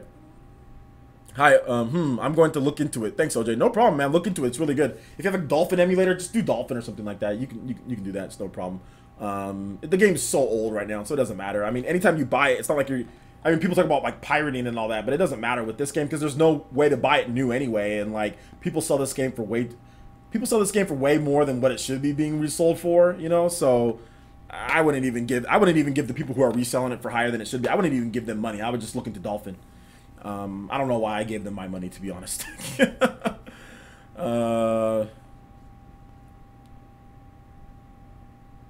Mark Williams is officially confused. What's troll? Okay, yeah, you're confused, my guy. Peace, guys. Keep it real, OJ. Best wishes to the fam. Thanks, man. I appreciate that, G Money. Thanks for coming out, dude. Kingdom Hearts Collections 1, Digimon Games 3, DBZ. Kingdom Hearts Collections, we'll see about those. Digimon Games, we'll see about those. DBZ, we've got one of them. We'll see about the next one. Deadlock 7, it says, what type of game do you think we are missing on the Switch? Battle Royale. I've talked about that. Battle Royale style games, first-person shooters. Those are not the games that I want. I want a Battle Royale game, but I don't really want or need first-person shooters. But it's in terms of like the overall type of deal. Mark Williams says, I'm a troll, but I'm still subscribed to all my victims, so that makes me a good trolly-poly. Zeno Zengetsu, Prawns games on Switch. What does that mean? I don't get what that means. Fantasy Thinker fan. OJ, can't wait for your payday streams with Spawn and RGT. Well, we haven't confirmed that yet, but we have to wait and see. But yeah, it seems like it'd be fun. Kingdom Hearts HD Remix Collection on the Switch would be great. Yeah, that would be good. But I'm not a huge fan of Kingdom Hearts, to be honest. Like, I mean, I like it, but I'm not like the biggest fan. Think we could be getting a new Super Mario Bros. Anytime soon. That's a rumor that's going out that new Super Mario Bros. Could be coming to the Switch. A port though, not a new game. Hype for Dandara? Oh, absolutely, I'm hyped for that game too. I can't say your name, but I'm gonna say your question. OJ, have you thought that Senmu could be used through Rainway for Wii U on Switch? That's just too much. That's too much stuff, man. That's just too much stuff there. Mario Odyssey 2, I think DLC first. Universal wants us. I'm out, man. Looking forward to your thoughts on Earth Wars. All right, man. Thank you. I do appreciate that. I need to get to downloading that game. Bandai Namco better bring something good to the Switch. Dark Souls is pretty good, so yeah, buy that. Hitman 2016 is the best game of 2018. That makes sense. I mean, what type do you want that we don't have yet? Battle Royale style of game. Kazoka 122. Any chances of Crystal Chronicles coming back? Yeah, I think so. Nicholas Romero. Okay, he's talking to someone else. Jetty Plus Golden Sun remake would be nice. That would be dope. Alonzo Vines, have you heard of a game called Disaster Day of Crisis by Monosoft for the Wii? Yes, I have. I've heard of that game. Nicholas Romero or Port. Okay. Daniel Espinoza, great stream. Have a great night. Thanks, man. Appreciate it. Really feeling you being here, Daniel Espinoza. I appreciate the support, my guy. Luke McFarlane. Is it McFarlane? Yeah, McFarlane. Hopefully we get a Skyward Sword Deluxe. Not so sure about that. Have you heard, not a deluxe, maybe a port.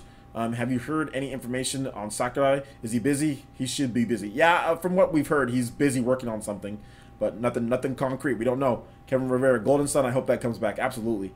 Red Wing Dog 22. OJ, do you think that Nintendo Online will come out in March? I think it'll be summer.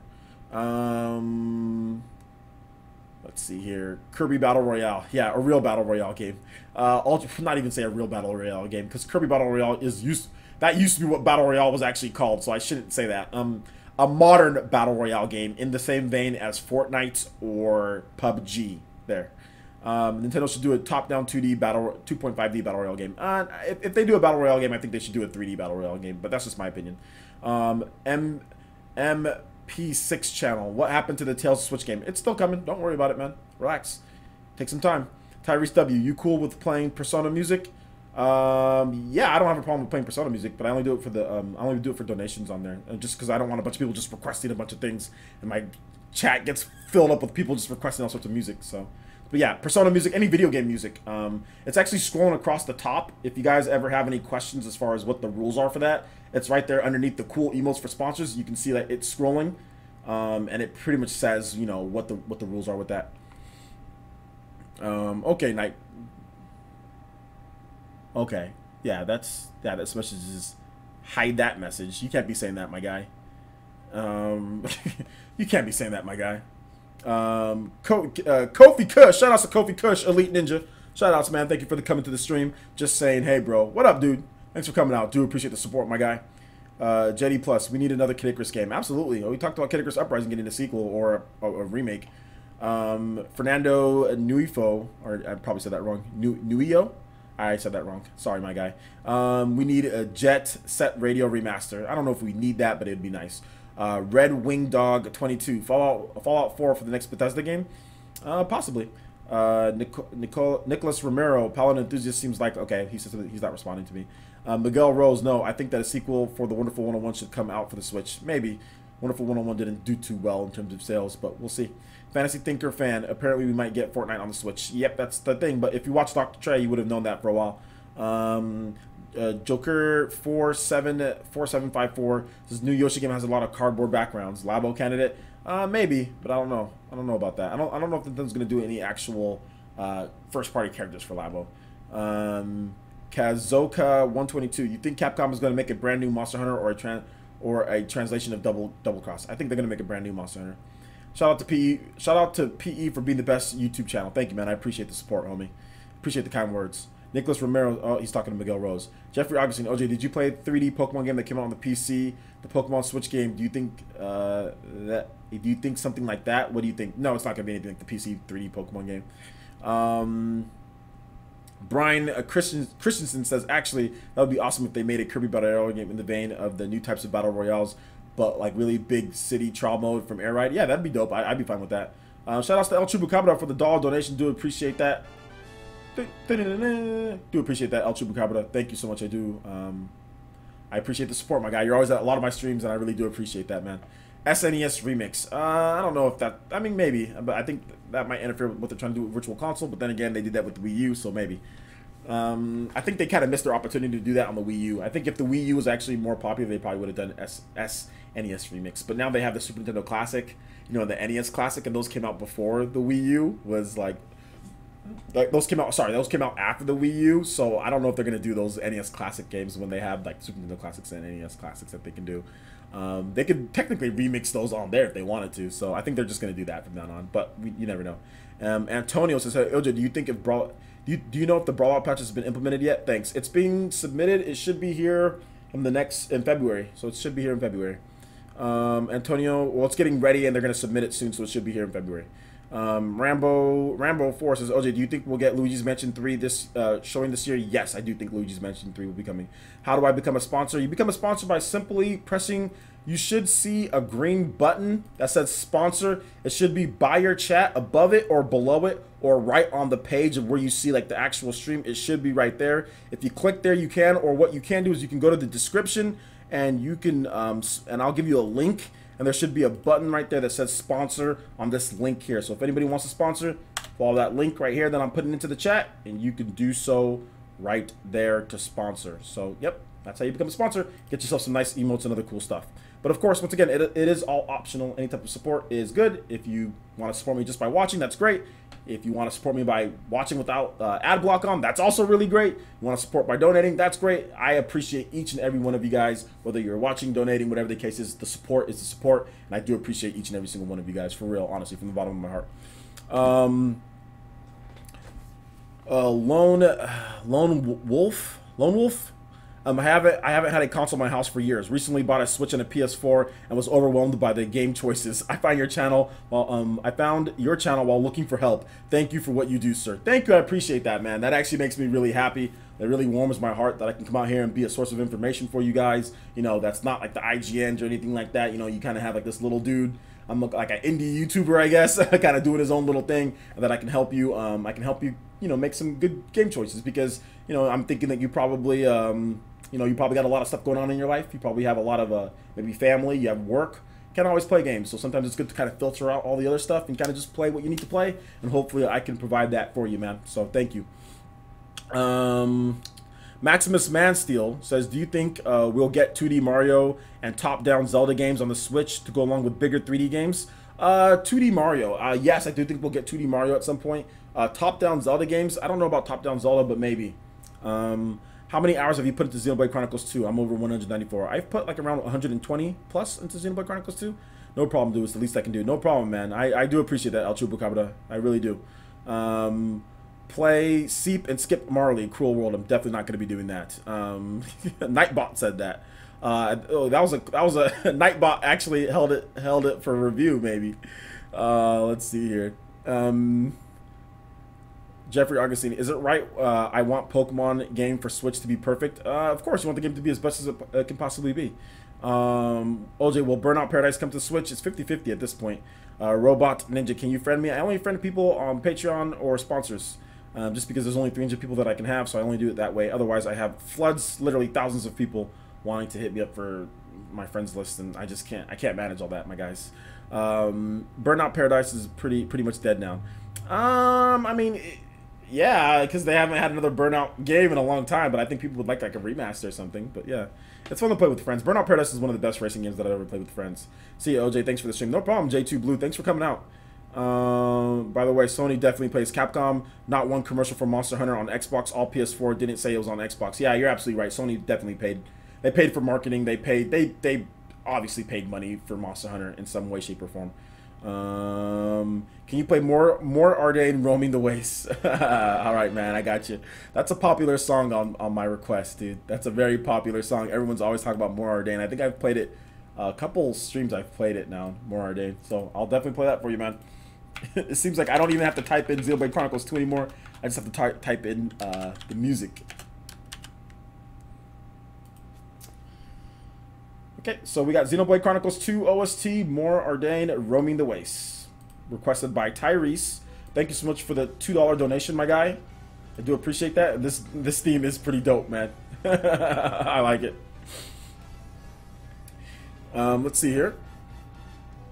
We'll sort of becoming a sponsor later today when I get on my laptop. Can't do it on my phone. No problem, dude. Thank you so much, man. I appreciate the support. OJ, do you think Capcom will ever bring some new games to the Switch? Hopefully a new Resident Evil game, perhaps? Well, yeah, they're bringing Mega Man 11. That's a new game. And I think that, yeah, we're going to see other new games on the Switch, too. I want Marvel vs. Capcom Collection on the Switch. That would be dope. Shoutouts to Thomas Gothorn, who donated $5 to Super Chat. Says, keep up the great work, mate. Love the channel. Who are your favorite gaming YouTubers you watch? Sure, I can go over that. Probably my favorite gaming YouTuber overall is Dr. Trey. And I'd probably say like my next favorite, or like right above there in the upper echelon, is Mr. T. And the only reason why I like those guys because they do stuff that I don't do. I'm a news channel, so it's kind of hard to like Spawn Wave or like other channels that are like mine as much as those guys, because everything that Spawn Wave does, I collaborate with him. I know what he's doing. I like his channel. I watch his videos, but we kind of do similar type of things. But I love Spawn Wave. In terms of news channels, I'd probably say Spawn Wave is my favorite news channel. So I'm going to separate it. Let's go ahead and separate it. So news channel, I'd probably say Spawn Wave is my favorite news channel. In addition to like, yeah, Spawn Wave. Spawn Wave probably. Spawn Wave is my favorite news channel. And then I'd probably say like you can put like RGT 85 into like my favorite like opinions and like let's plays, opinions and rants. I'd probably say like Spawn Wave, Dreamcast guy. I call him Dreamcast Dude. So Dreamcast Dude, RGT, 85. As far as overall, like just information, and like just stuff. You know what I'm saying? Mr. T and Dr. Trey, Spawn Wave for news. So it's kind of like spread out. But those are the YouTubers, guys that I associate with. I'm cool. I'm loyal and cool with my boys. So anybody that I associate with, I'm gonna like more. I don't really watch a lot of other YouTubers out there, outside of that. I used to like Game Theory a lot, but I don't like Game Theory that much anymore. But Game Theory used to be one of my favorite channels. There's more. I like Terminator Juices, the Juices Loose podcast. I think there's other great guys. Real Gamer does some good stuff. You have there's lots of guys, man. I mean, there's lots of guys that do some great stuff. I like Ghost Robo's original PE, not PE, his original channel. So yeah, man, there's lots of cool stuff out there. So yeah, man. Shoutouts to Joker 4754 who donated $2 to Super Chat and says at OJ physical or download. Oh, physical all the way. Shoutouts to Lone Wolf for the follow on the Fire Nation over there on Twitch. Thank you so much, Lone Wolf. I do appreciate that. Hopefully you enjoy the benefits of the faster encoding and streaming of Twitch, and also build up that Fire Nation. If you do know friends, please invite them to join the Fire Nation over there on my Twitch channel. We're trying to get to 1,000 subscribers and get partnered so I can get some Twitch emotes and get things going on the Twitch Nation, the Fire Nation over there. So hopefully we can get there and when we can get things rolling. So thank you so much. I do appreciate you. Hit me up with that follow on there. So yeah, man. So yeah, those are my favorite gaming YouTubers. There's probably more guys. Anyone that I'm missing, you guys know who you are. Thank you so much. I appreciate all the work that you guys do on YouTube.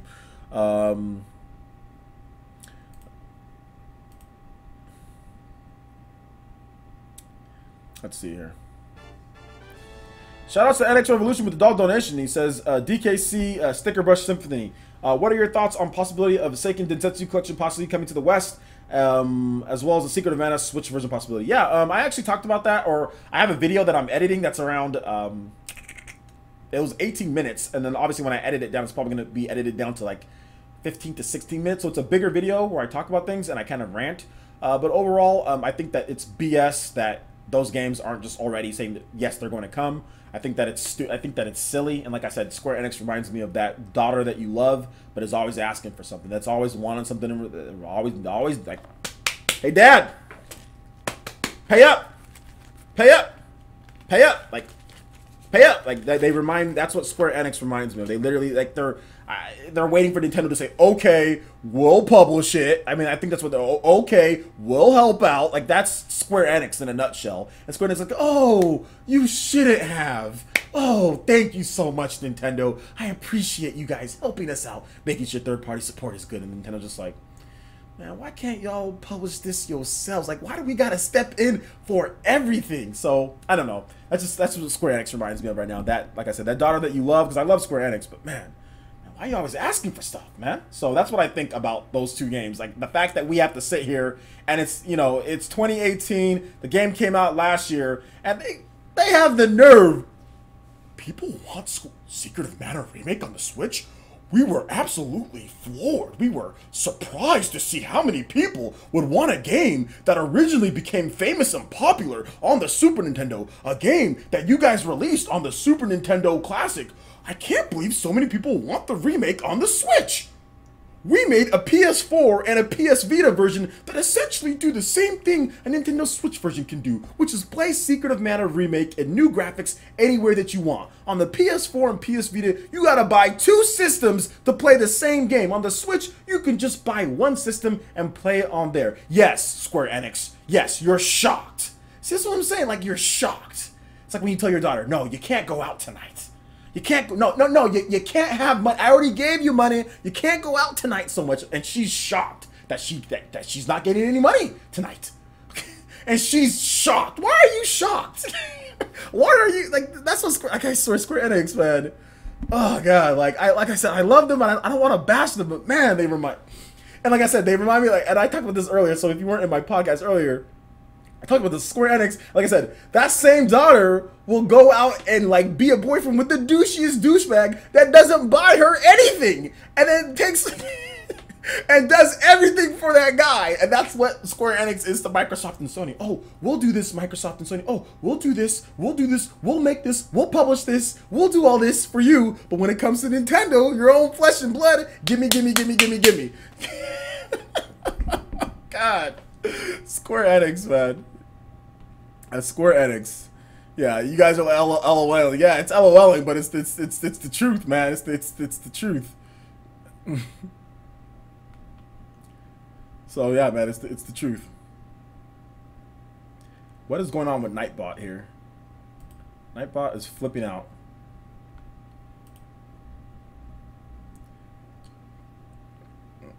Switch Mini will kill the 3DS. No, actually it won't. I don't think there's gonna be a Switch Mini.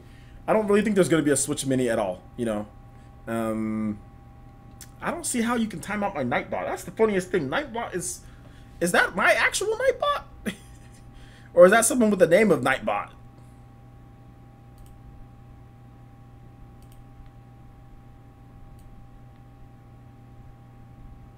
Oh, it's someone with the name of Nightbot. Okay, yeah, so it's a troll with the name of Nightbot.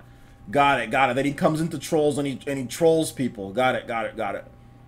All right, yeah, we definitely got to report this dude.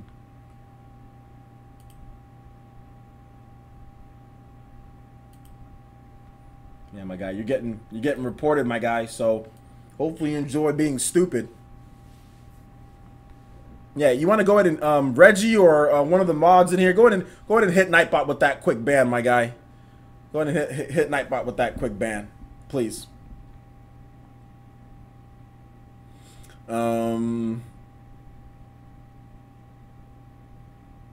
Just got here. What's good, OJ? Man, you got here at the end, bro. We got about 4 to 5 minutes left. You guys got some more questions? Is OJ ranting about Square Enix? Yeah, I ranted about. Well, I made jokes about Square Enix. I made some jokes.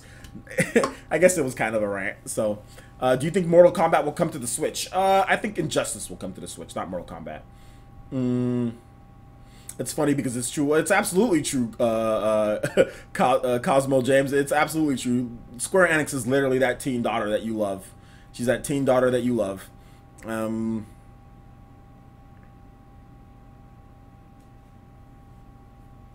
Itachi Hammer of Desensitization. Thanks, Reggie. Appreciate that, my guy. Celeste versus Shu. Celeste might be the better game, man. What are these many game announcements? Well, you have to watch my replay. There was a ton of different game announcements that I already went over. If you've been on Twitter or if you've been on all sorts of different things, there was a bunch of different games. We had Mercenary Kings. We had Castle of Heart or Castle of Heart. We had, what was the other games? Dead Cells. There was just a ton of different games that were announced. You can watch the replay of my live stream here, or you can simply go on my Twitter, follow me on Twitter, and I retweeted a lot of these announcements, or just look at the news. The news is all out there, so if you don't know the game announcements, go online and you'll see the game announcements, but you came late to the live stream, my guy. Fantasy Thinker Fan, do you think Shinin is working on... what do you think Shinin is working on now and that they finished Fast RMX? You know, dude, I have no clue what Shinin is working on. I hope it's something really cool. Joker 4754. So is Xbox subscription going to be re-enable Xbox OG online service merch assault?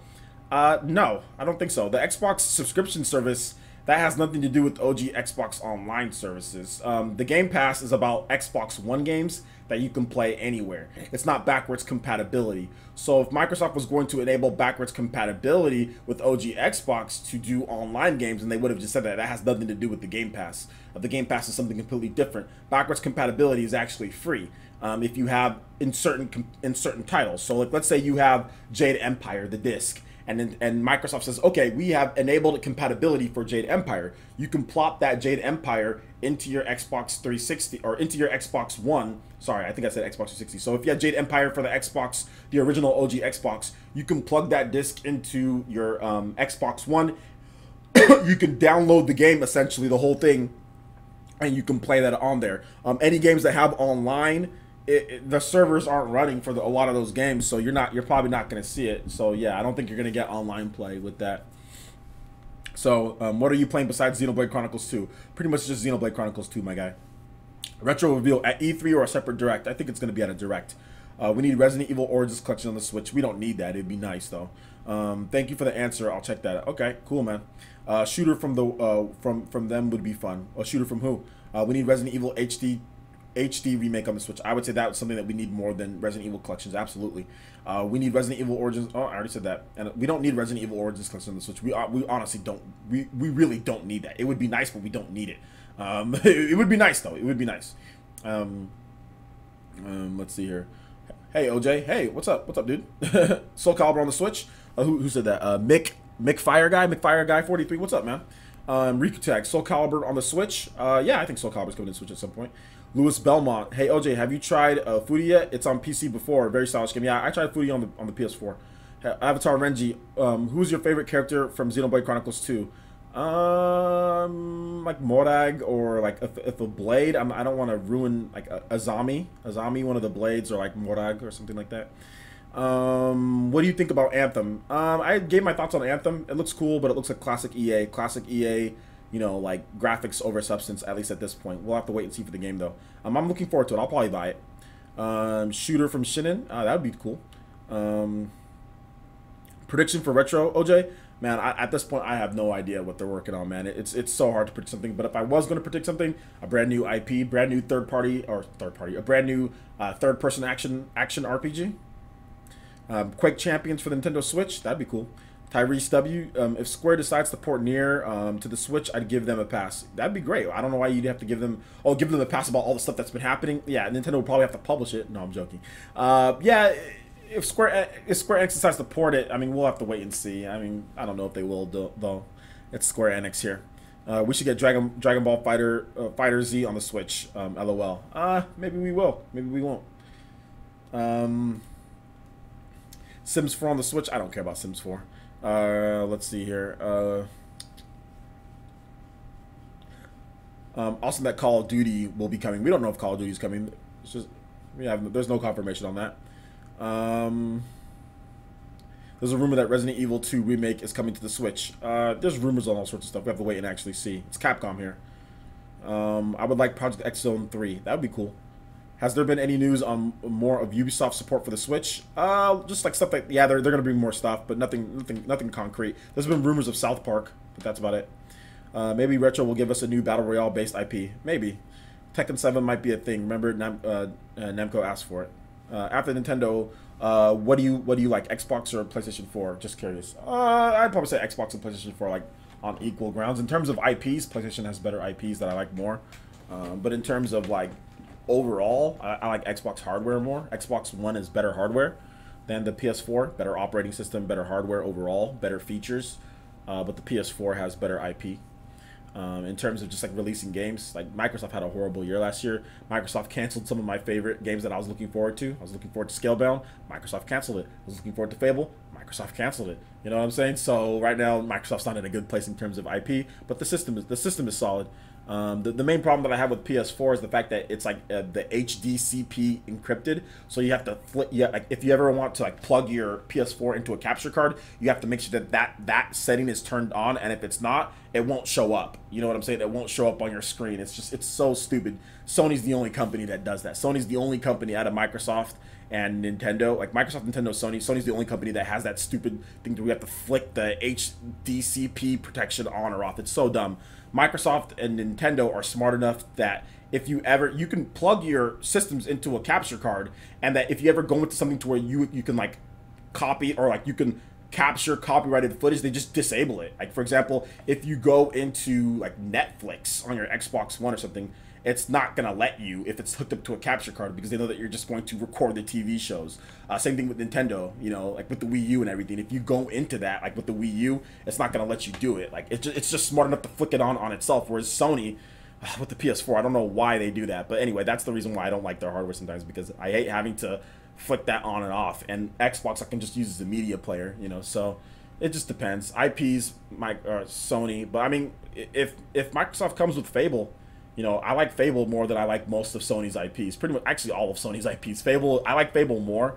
If they can make something that's like Fable 1 and that good on the Xbox One, I might buy an Xbox One X for that game. So, no, a new Fable did not recently get announced. A new Fable got leaked that there was a report that it was working on one, but there's no confirmation of a Fable game that's being made. But it's probably happening, guys. So when Fable does come out, if it's a 4K Xbox One X game, like obviously you'll be able to play on your Xbox One. But if it's 4K and it's as good as the original Fable, if it's in that same vein, your boy's buying an Xbox One X. I mean, I might have to save up those rupees and buy an Xbox One X for that game.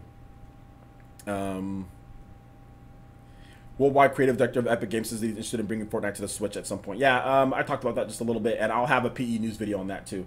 So it's 9:35, guys. So we've been going for about 2 hours here. Yeah, actually 2 hours and 11 minutes. So I'm gonna go ahead and call it here. I want to thank everyone who came out to the live stream. Thank you guys so much. We hit well over 200 people at one point. We had 165 likes, which is absolutely fantastic. Thank you for all the donations. Excuse me. Thank you for all the donations and everything, guys. You guys are amazing, and look forward to like a big PE news video tomorrow morning.